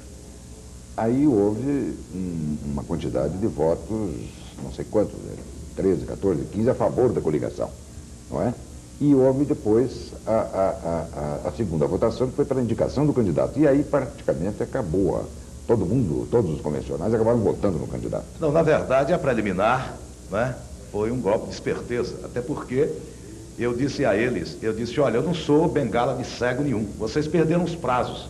Mas como vocês estão a defender a posição do governo, eu vou abrir uma concessão, e foi um ato de benemerência, como digo ontem na Folha de Londrina. E eu reabri, mandei fazer uma retificação do edital e aceitei a discussão da coligação, fixando sempre que a decisão seria por maioria absoluta, né? Mas o que ocorreu? Ocorreu que, da conta, ao que sabemos, ou que soubemos, na conta do Palácio, é uma coisa incrível, no Paraná nunca houve nada disso, diz que tinham 33 votos na convenção.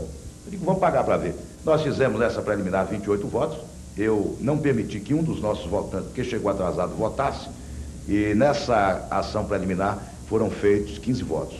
Foi de 28 a 15. A segunda parte já era mais uma parte de festa, aí misturou tudo, grego, troiano, fenício, turco, otomano, e terminou numa grande festa.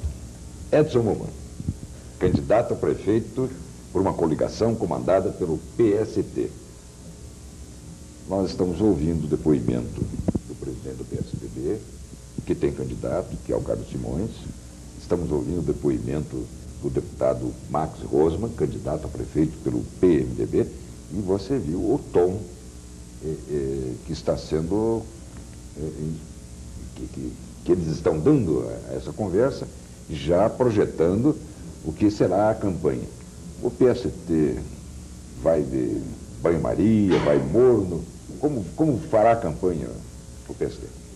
A nossa aliança pretende mostrar ao eleitor o que se pretende apresentar, as propostas para cada área na cidade.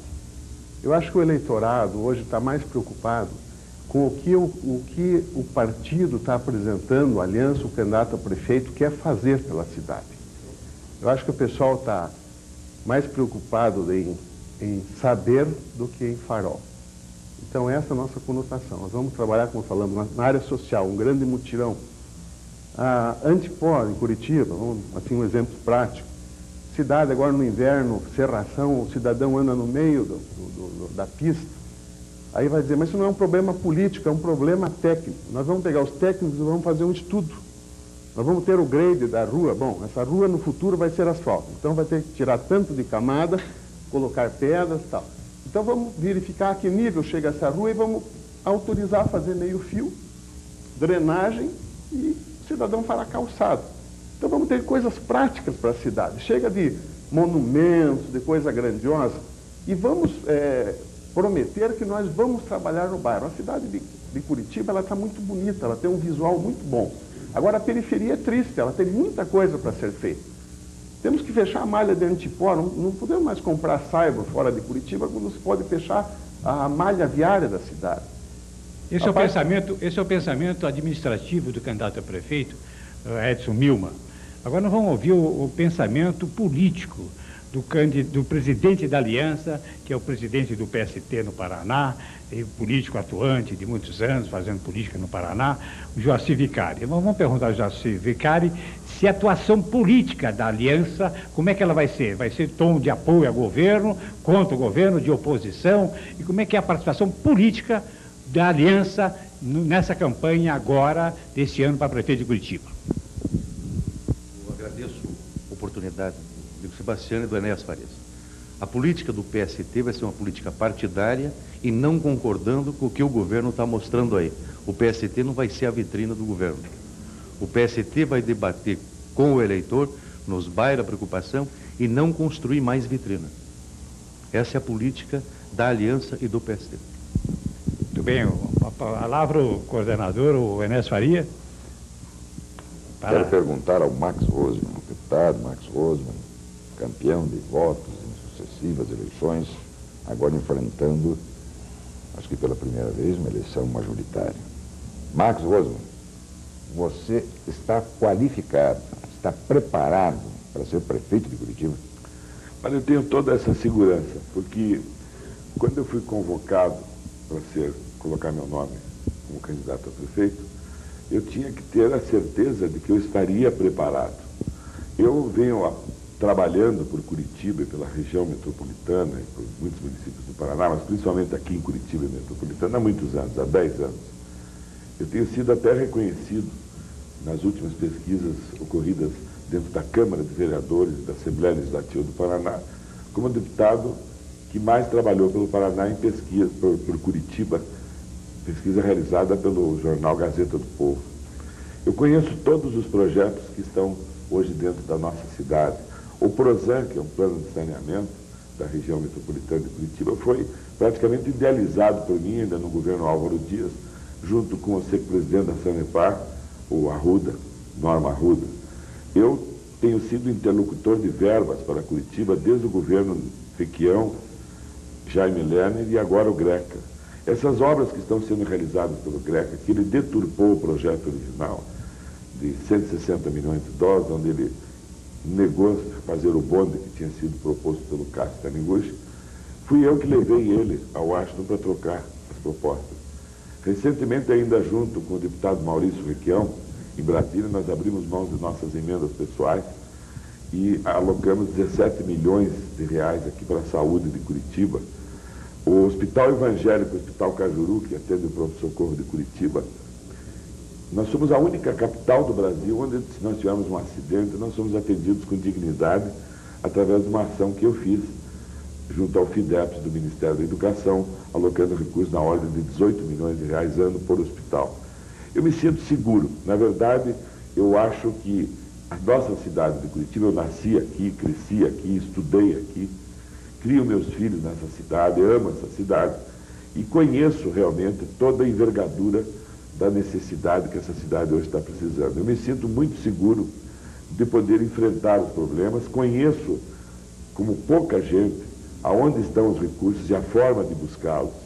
Como deputado federal, eu até me lembrava, antes de chegar aqui no programa, quando eu fui eleito em 86 e tomei posse em 87, eu me lembro que eu, não conhecendo Brasília, na sua envergadura toda, na sua forma de agir, eu me dirigi meses antes da posse ao teu gabinete como senador, e onde eu tive justamente uma orientação, e grande parte da minha equipe, que é reconhecida como a melhor equipe de deputado federal do Paraná, para justamente apoiar essas iniciativas de resultados, foi apresentada pelo senador Enéas Faria, que me ajudou muito naquele início, e a equipe até permaneceu até agora.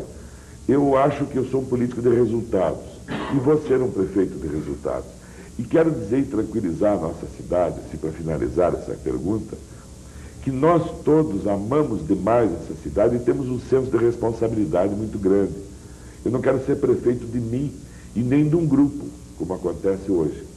Agora, que o curitibano não se preocupe, porque a propaganda, o volume de propaganda que transformou hoje a mensagem do atual prefeito e do atual governador é tão grande que eles criam uma insegurança que, se a prefeitura for deslocada da mão deles para um outro tipo de partido, vai acabar a cidade. Não é nada disso.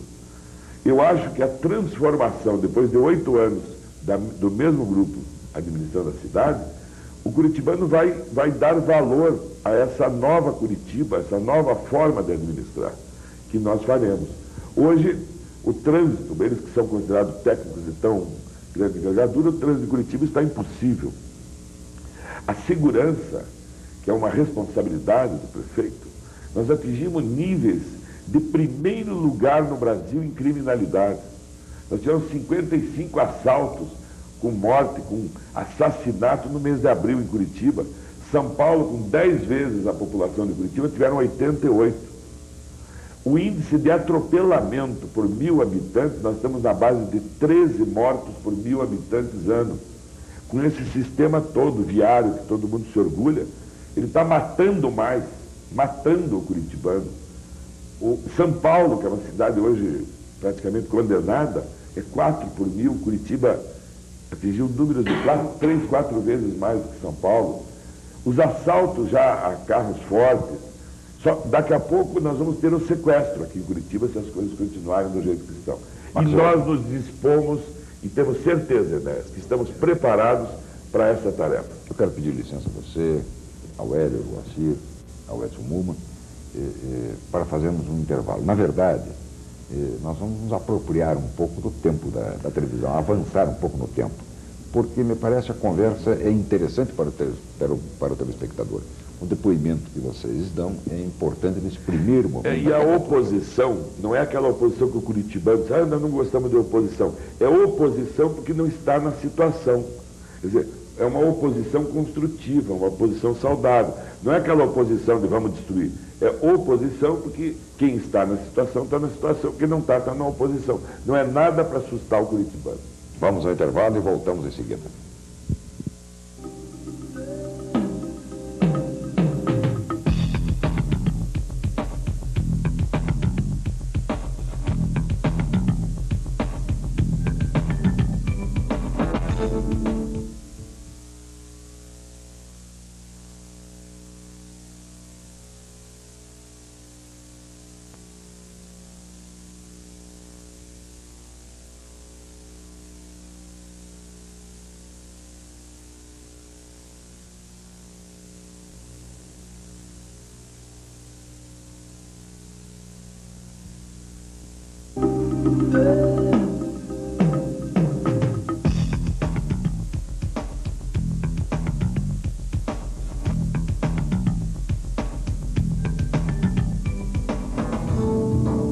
Sala exclusiva, hoje com uma parte especial, recebendo a presença de candidatos a prefeito de Curitiba, o Edson Muma, o Max Rosman, e representando o candidato Carlos Simões do PSDB, o presidente do partido, o Hélio Duque. E também registramos a presença do presidente do PST e da coligação, o Joacir Vicari, da coligação do Edson Muma. Diga, Júlio. Eu queria conversar um pouquinho agora com o presidente do PSDB, que eu não estou entendendo uma coisa aqui, que eu quero que ele explique. Talvez você também não esteja entendendo. O PSDB, na última eleição, para governador do estado, apoiou o Jaime Lerner. Bom, agora não aceita o apoio, não aceita o acordo com o PDT e lança um candidato próprio, candidato sozinho. Eu quero saber como e participa do governo estadual também, o PSDB. Tem secretário de Estado, tem diretor de departamento, até o ouvidor. Imagina só, até a ouvidora do PSDB. Como é que vai ficar a posição do PSDB no Paraná, em Curitiba principalmente? É uma pergunta que nós fazemos. Eu acho que é interessante fazer essa pergunta. Eu acho que é importante essa resposta para os eleitores de Curitiba. Como é que fica o PSDB dentro desse esquema todo, junto ao governo Jaime Lerner? Rompe, não rompe, faz parte, não faz parte, apoia, não apoia? E como é que fica com o seu candidato, Carlos Simões, que hoje é oposição ao governo estadual, que é oposição ao governo municipal? É com a palavra, quem pode responder isso para você, só uma pessoa, é o presidente do PSDB, e que sabe responder bem, é o ex-deputado federal Hélio Duque. Eu respondo com muita clareza. Infelizmente, a imprensa do Paraná é uma imprensa que gosta muito de ficção à la Kafka e prefere muitas vezes, através de colunistas amestrados, as versões. Em primeiro lugar, o PSDB, na época, através eu como presidente aqui, Tasso Gereissati, hoje governador do Ceará, presidente nacional do PSDB, e Fernando Henrique, então ministro da Fazenda, nós não queríamos essa aliança que se chamou Paraná Novos Caminhos. Mas ela foi feita. Ela foi traumática e hoje nós estamos construindo nossos caminhos. Eu, depois da eleição do governador Jaime Lerner, estive 1 ano e 3 meses depois, num almoço recente na casa do empresário, a seu convite, do empresário Joel Malucelli. Posso assegurar, e tenho dito isso, infelizmente a nossa imprensa não tem acreditado, não é? E por isso não tem publicado, daí a origem da sua pergunta. O PSDB do Paraná não tem nenhuma indicação, nunca teve momento algum no governo do senhor Jaime Lerner.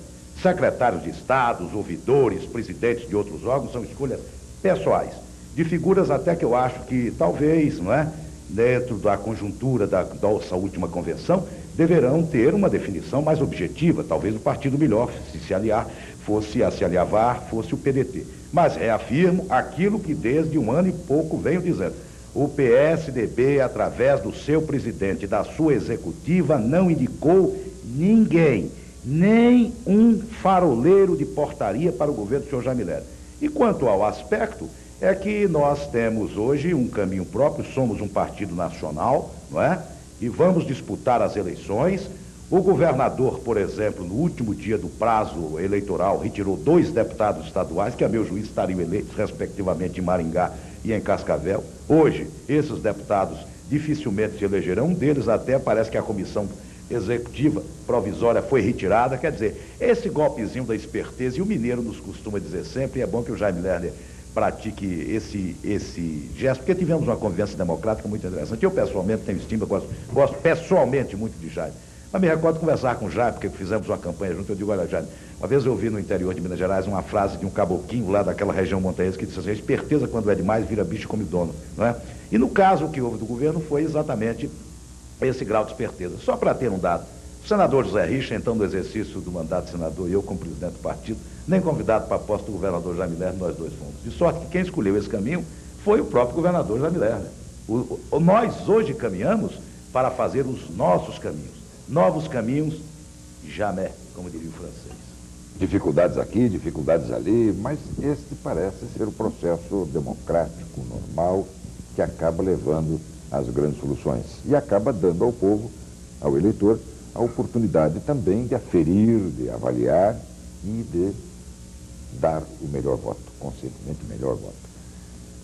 Da mesma maneira, o Max Rosman tem essa dificuldade. Aqui nesse programa, em data passada, esteve na condição de ex-prefeito, de ex-governador, o hoje senador Roberto Requião. E foi taxativo, Max. Ele é do PMDB. Ou o candidato será o meu irmão, ou eu não apoio ninguém. Vou apoiar qualquer outra pessoa. Me reservo o direito de escolher, mas não fico no partido. Isso está prevalecendo? Essa vontade do senador prevalece? Olha, hoje o senador Roberto Requião está em Moscou, acompanhando as eleições do Boris Yeltsin. E essa é uma questão de ordem pessoal dele. Ele realmente é um grande eleitor de Curitiba, é um senador que teve grande volume de votos, mais que o próprio governador nas últimas eleições. Mas eu não represento exatamente o grupo de Roberto Requião nesse processo. Nós, inclusive, batemos chapa praticamente com o seu irmão ontem no pleito. Lógico que, pelo bom senso, nós deveríamos tentar, com otimismo, analisar esse problema de agora o partido se unir para vencer as eleições. Mas o meu comportamento, a minha forma de atuar e de apresentar resultados a Curitiba, ao Paraná, à região metropolitana, a todas as pessoas que me conhecem, a quais eu dou resposta, eu não dependo muito de padrinho para isso, sabe? A população me conhece muito. Quer dizer, se eu tiver o voto para essa eleição, ela em grande parte também será pelo aquilo que eu já venho produzindo. É um pouco diferente, por exemplo, do candidato do governo, que ele sozinho não sei se elegeria vereador. Quer dizer, o meu caso, eu já venho com 2 eleições de mais votado, eu tenho um comportamento, a população me conhece. Se o Requião vier para a campanha, ótimo. Mas se não vier, é uma questão do partido. Agora, o que nós esperamos de um político, Enéas? Nós esperamos que ele saiba escolher as prioridades como governante e saiba administrar os conflitos. Então, claro que eu acredito que eu vou saber administrar os conflitos com dignidade, mas não em forma de uma negociação. Aquilo que nós fizemos será em cima de um programa de governo, não em forma de negociação de interesses pessoais. Você se refere ao candidato do governo? O candidato do governo do PDT, ungido, será o secretário Cássio Taniguchi, que nunca disputou eleição, etc. Mas, etc. Recentemente... Mas ele tem, é preciso que isso também fique registrado, ele tem uma longa participação ao lado do Jaime Lerner, integrando a equipe do Jaime Lerner. Mas não é infalível. Não é? Conhecendo, por certo, imagino, conhecendo os problemas do Curitiba. O senador Inés, o Greca, recentemente, o prefeito Rafael Greca, recentemente esteve na Comissão de Desenvolvimento da Câmara e dizendo sobre sua forma de administrar Curitiba, ele dizia que ele se livrou, veja bem o que estou falando, ele se livrou de corifeus que o cercavam e tentavam que ele aprovasse a construção de um bonde em Curitiba. E que ele não o fez isso porque os corifeus eram mal intencionados e corruptos. A exemplo do que aconteceu no metrô de Brasília. Então ele chamou... Dito isso em Brasília, numa comissão... Dito isso na comissão, gravado, taquigrafia, e da qual oportunamente será mostrado à população. Quem era o corifeu? Foi a pergunta que eu fiz a ele.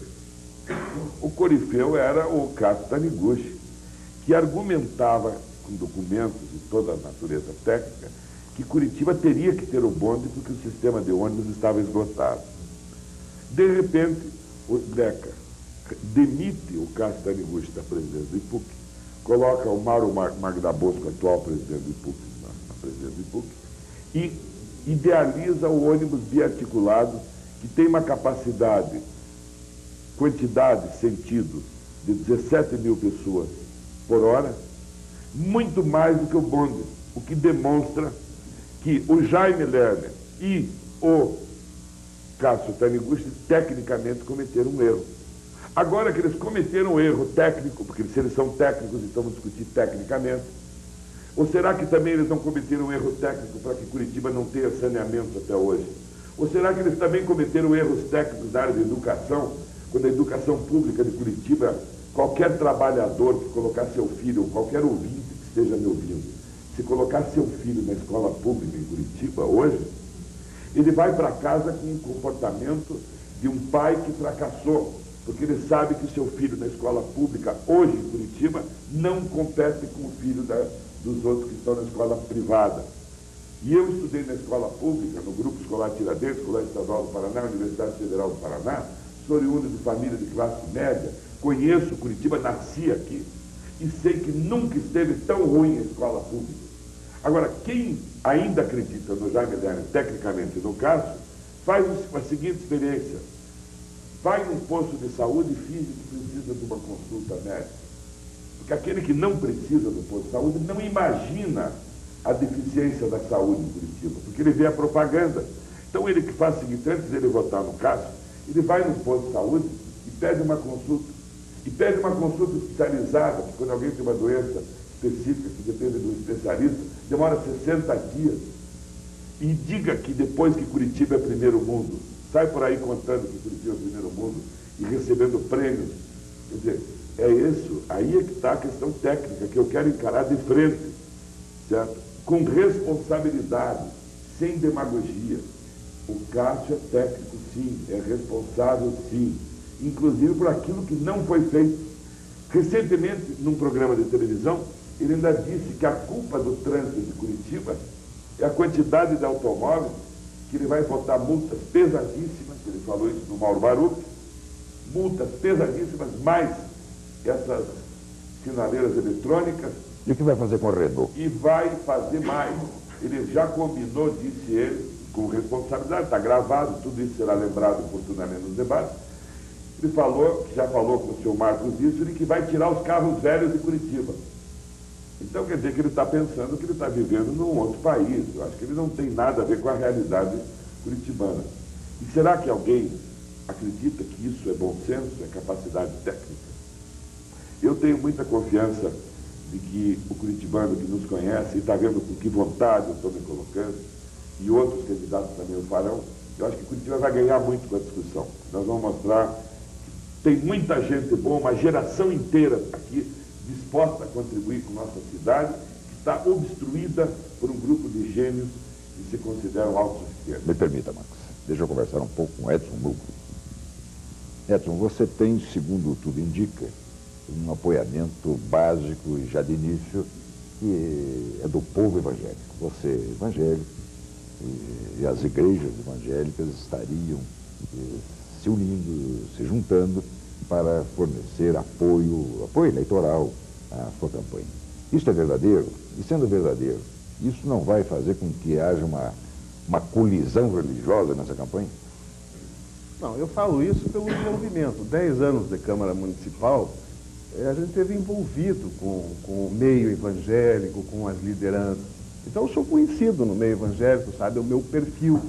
Isso é quase como você pedir o voto para o teu irmão em casa. Ou ele vota para você porque te conhece, ou não vota. Eu acho que o meio evangélico me conhece, a minha candidatura está ali. Se eu tiver coragem de botar a minha figura para representar os evangélicos, é porque eu acho que o povo vai me dar esse apoio. Essa é a minha certeza. Não vou estar enganado. O meio católico eu citei. Eu já pedi até uma audiência com o arcebispo, eu tenho um trabalho junto às igrejas católicas, eu como vereador fui lá apoiá-lo no que era necessário. Eu gostaria também, né, no bloco anterior eu citei no final do bloco que Curitiba precisa mais saber e menos farol. Quando eu quis dizer isso, é que a gente está preocupado com a criança, mas não só com a criança, com o mestre também. Eu estive no Japão, em Kobe, eu vi lá como se trata o professor. O centro de treinamento que tem em Kobe para o professor primário, onde você tem o setor de informática à mão do professor, onde pode ir lá fazer pesquisa, é isso que a gente precisa trazer. Quando a gente fala, tem que ir lá fora, você tem que ver lá fora o que tem de bom. Só que você não pode trazer para cá e dizer que você está exportando essas ideias. As ideias boas de todo mundo é para serem trazidas para cá e serem aplicadas. E as ideias nossas também têm que ser elaboradas aqui. Problema social, você não tem muito dinheiro, você tem que ter criatividade. Não adianta você copiar lá no primeiro mundo, porque lá eles já têm dinheiro, já resolveram o problema. E nós estamos nessa caminhada. Então, minha candidatura, não só porque sou evangélico, eu acho que como empresário, eu sou o cara que estou apto a governar nesse momento. Porque o que é um município se não é uma grande empresa? E o que precisa a empresa? É com a modo do que nós estamos tocando, como eu estou fazendo com a minha empresa, enxuguei a máquina. O município precisa enxugar a máquina, não gastar em propaganda, pegar esse dinheiro e direcionar. Direcionar aonde? No problema crucial da cidade, que são os bairros, é a área social. E eu acho que a igreja, isso não é uma divisão, como se perguntou de igreja, eu acho que o espírita está preocupado com a cidade, ele quer um prefeito que chame ele lá, junto às entidades, e vamos elaborar um plano para a cidade. O problema, ele está preocupado com o cidadão. Por que nós colocamos Aliança Democrata Cristã? Porque o cristianismo prega isso. Jesus Cristo, quando veio, se preocupou com o cidadão. Ele não veio fazer uma reforma partidária, ele veio se preocupar com o cidadão. Não queremos aqui fazer demagogia, colocando Jesus Cristo nesse momento, nessa disputa nossa. Não é isso. É só nós olharmos a história do mundo e os problemas que no momento tem que ser resolvidos. E esse problema é nosso de Curitiba. Os problemas sociais de Curitiba têm que ser resolvidos aqui. Podemos até verificar alguma coisa lá fora e trazer, mas isso às vezes traz muitos gastos ao município que você podia aplicar em saneamento básico, a modo que o Maurício fez, o Maurício Fruto que estava aqui anteriormente, fabricação de manilhas comunitárias. Eu participei. Eu já senti assim o tom. Eu senti o tom da campanha do Max Rosman e também nós já sentimos o tom da campanha do Edson Milman. Agora nós queremos saber, não está presente aqui o candidato do PSDB, o Carlos Simões, mas nós queremos saber o tom da campanha do PSDB através do presidente do partido, o Hélio Duque, como fará o Carlos Simões aqui em Curitiba. Se ele vai dentro do tom também do Max Rosman, ou vai de outro lado? Como é que seria a posição do PSDB, do candidato Carlos Simões, aqui em Curitiba? A pergunta que nós fazemos ao presidente do partido, Hélio Duque. Fique muito claro que eu sou eleitor, voto no município de Londrina. E como presidente aqui do partido e ocupando também até na falta desse diretório municipal, alguns aspectos muito importantes. Por exemplo, eu gostei muito do que Max aí colocava, é discutir Curitiba. Eu, por exemplo, tenho uma sede num partido aqui, Max, que quando chove fica no Baté, fica ali aliás, perto da República Argentina, na Água Verde. O mau cheiro que exala é uma coisa horrorosa, é o problema do saneamento. Curitiba é cortada por 22 rios, os 22 são mortos. Curitiba é uma cidade hoje que a sua questão social, olha, o autor moderno do desenvolvimento de Curitiba tem o nome professor, conheço-o bem, Jorge Wilhelm. Foi ele que criou o IPUC há 30 anos atrás. Foi ele que no governo de Ivo Arzua montou o plano diretor executado a partir da administração de Omar Sabag e das que se seguiram. E é Jorge Wilhelm que num trabalho, um depoimento de alguns anos atrás, hoje a situação ainda é pior, Silvio, ele coloca que hoje são 500 mil curitibanos que vivem fora da estrutura de equipagem, do equipamento urbano que se exige do município. Vale dizer, a carência na saúde, na educação, no saneamento, na habitação, na própria qualidade de vida. E insisto num dado, Curitiba, e eu que rodo muito esse Brasil, que parte dos dias da semana permaneço profissionalmente, inclusive no Rio de Janeiro, Curitiba tem a melhor qualidade de vida do Brasil. É uma cidade que tem coisas fantásticas que tem que se preservar. Mas para nós, para a classe média e daí para cima, mas até para a segurança, e o Marx dizia isso com muita objetividade, até para a segurança de quem tem hoje esta aparente segurança, quando a insegurança está nos dados que ainda há pouco ele ali colocava, e por um ato de inteligência, é preciso, e eu diria, Edson, que os faróis do saber precisam iluminar também as periferias, como um ato de sabedoria dos governantes de Curitiba, porque a questão social hoje é explosiva. Quem tiver o cuidado de apanhar, por exemplo, um helicóptero e sair da direção ali do Jardim Botânico, na direção do Atuba, que é a saída de São Paulo, se sobrevoa 3 minutos em cima de favelas constantes. Isto também tem um aspecto. A propaganda exagerada é uma coisa brutal. Recentemente, há cerca de 20 dias, eu estava, um grande amigo, do Max também, do Enes, que é o Renato Viana, prefeito de Blumenau. E o Renato me dizia que, em função da propaganda dos 100 mil empregos que a Renault vai montar, que muita gente lá em Blumenau estava exatamente já mudando para Curitiba para aguardar os empregos. Olha, a vinda da Renault é muito positiva, o desenvolvimento ele é muito positivo, mas é preciso que a Prefeitura de Curitiba deixe de gastar 40 mil reais por dia, não é, com propaganda. Não é? O governo do estado estaria em torno de 200 mil reais, é o que se gasta hoje por dia com processo de publicidade. É por isso que nós temos uma imprensa no Paraná que não discute os problemas do Paraná, não é? E isso não é bom, nem para a própria imprensa. Tudo isso é um tipo de discussão, e eu quero dizer que quando eu precisava de voto, fui deputado federal 3 mandatos para o estado, já falava assim, não é? Imagina hoje que eu não preciso de voto, não estou disputando a eleição, não pretendo mais disputar a eleição, não é? Mas acho que esse é um processo da gente diagnosticar, e que vença o melhor. É o povo de Curitiba que vai escolher se a melhor proposta é a do Max, se a melhor proposta é a do Carlos, se a melhor proposta é a do Cássio, se a melhor proposta é do Edson. O que nós estamos é exatamente isso, Edson, Max, é dar o direito democrático. Agora, tem muitos que estão acostumados com a bionicidade, não aceitam o processo de disputa.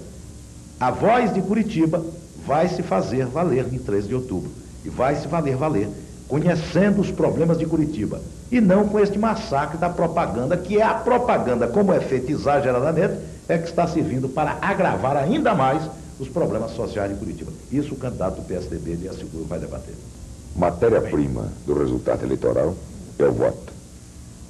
E por antecipação, isso sempre foi assim, todos procuram saber quantos votos vão fazer. Vou ganhar ou não vou ganhar.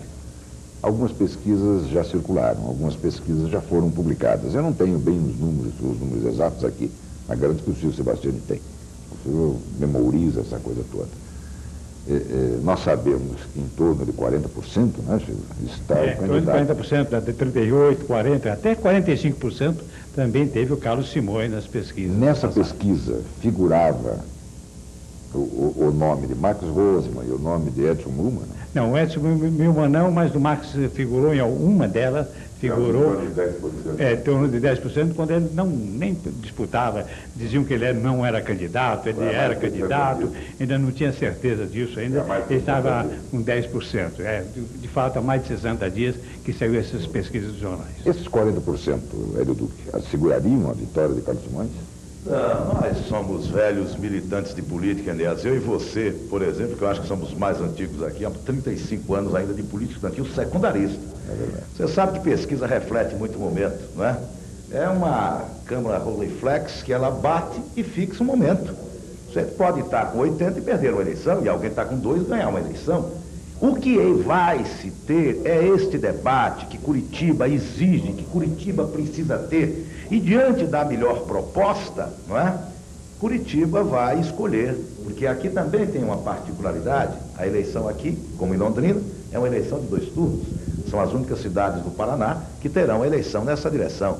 E, obviamente, aqueles que têm uma posição comum, não tenha dúvida. Quem quer que vá para o segundo turno, estaremos juntos. Eu, por exemplo, aqui aproveito para dizer publicamente, olha, Max, gostaria, se nós não formos para o segundo turno, indo você, nós estaremos juntos. E também a recíproca ser verdadeira. Exatamente. E vocês não comecem a defender brasa para sua sardinha, porque já estão acertando o segundo turno. Temos que dar uma explicação também, que essa eleição sendo de segundo turno, o candidato, para não ter o segundo turno, tem que fazer 50% da votação mais um voto. Se não conseguir isso, qualquer dos candidatos, aqui presentes ou ausentes, ou ainda indicados, então nós teremos uma outra eleição no segundo turno. Seria o primeiro e o segundo mais votado que iam disputar. E já estão acertando aqui o PMDB, o PSDB, que aliás é da mesma origem. A origem é a mesma, a origem do antigo MDB, que vem aí novamente forte e querendo ganhar ou reaver a Prefeitura Municipal de Curitiba. Edson Murman, o seu partido, a sua coligação, mandou realizar pesquisas? Você tem algum número que possa nos passar ou não foi feito nada? Não, em termos de pesquisa, nós não nos preocupamos. A campanha foi lançada a partir da convenção, a partir de ontem. Agora a nossa candidatura está na rua. E nós, Enéas Farias, nós temos certeza que nós chegamos no segundo turno. Max Rosman, esses 10% preliminares podem projetar uma vitória? Olha, o Hélio Duque colocou muito bem. A pesquisa é um momento, como se fosse uma fotografia daquele minuto. E ela vai evoluindo à medida que haja as discussões. Eu tenho certeza de que a nossa contribuição vai ser essa grande discussão pela cidade. E daí sim, nós vamos escolher o melhor candidato. Nós chegamos agora realmente ao final do nosso tempo. Até usufrui um pouco mais do tempo essa noite, mas estou certo, convicto que valeu a pena, porque levamos informação dos candidatos a prefeito aqui de Curitiba. Silvio, alguma coisa? Nós temos que informar também que a TV, a sala exclusiva, vai a partir agora do mês de julho, todos os domingos, às 22 horas, vai apresentar um candidato, cada domingo um candidato já escolhido em convenção, para aqui debater, para conversar com vocês, para montar e contar o que ele pretende fazer.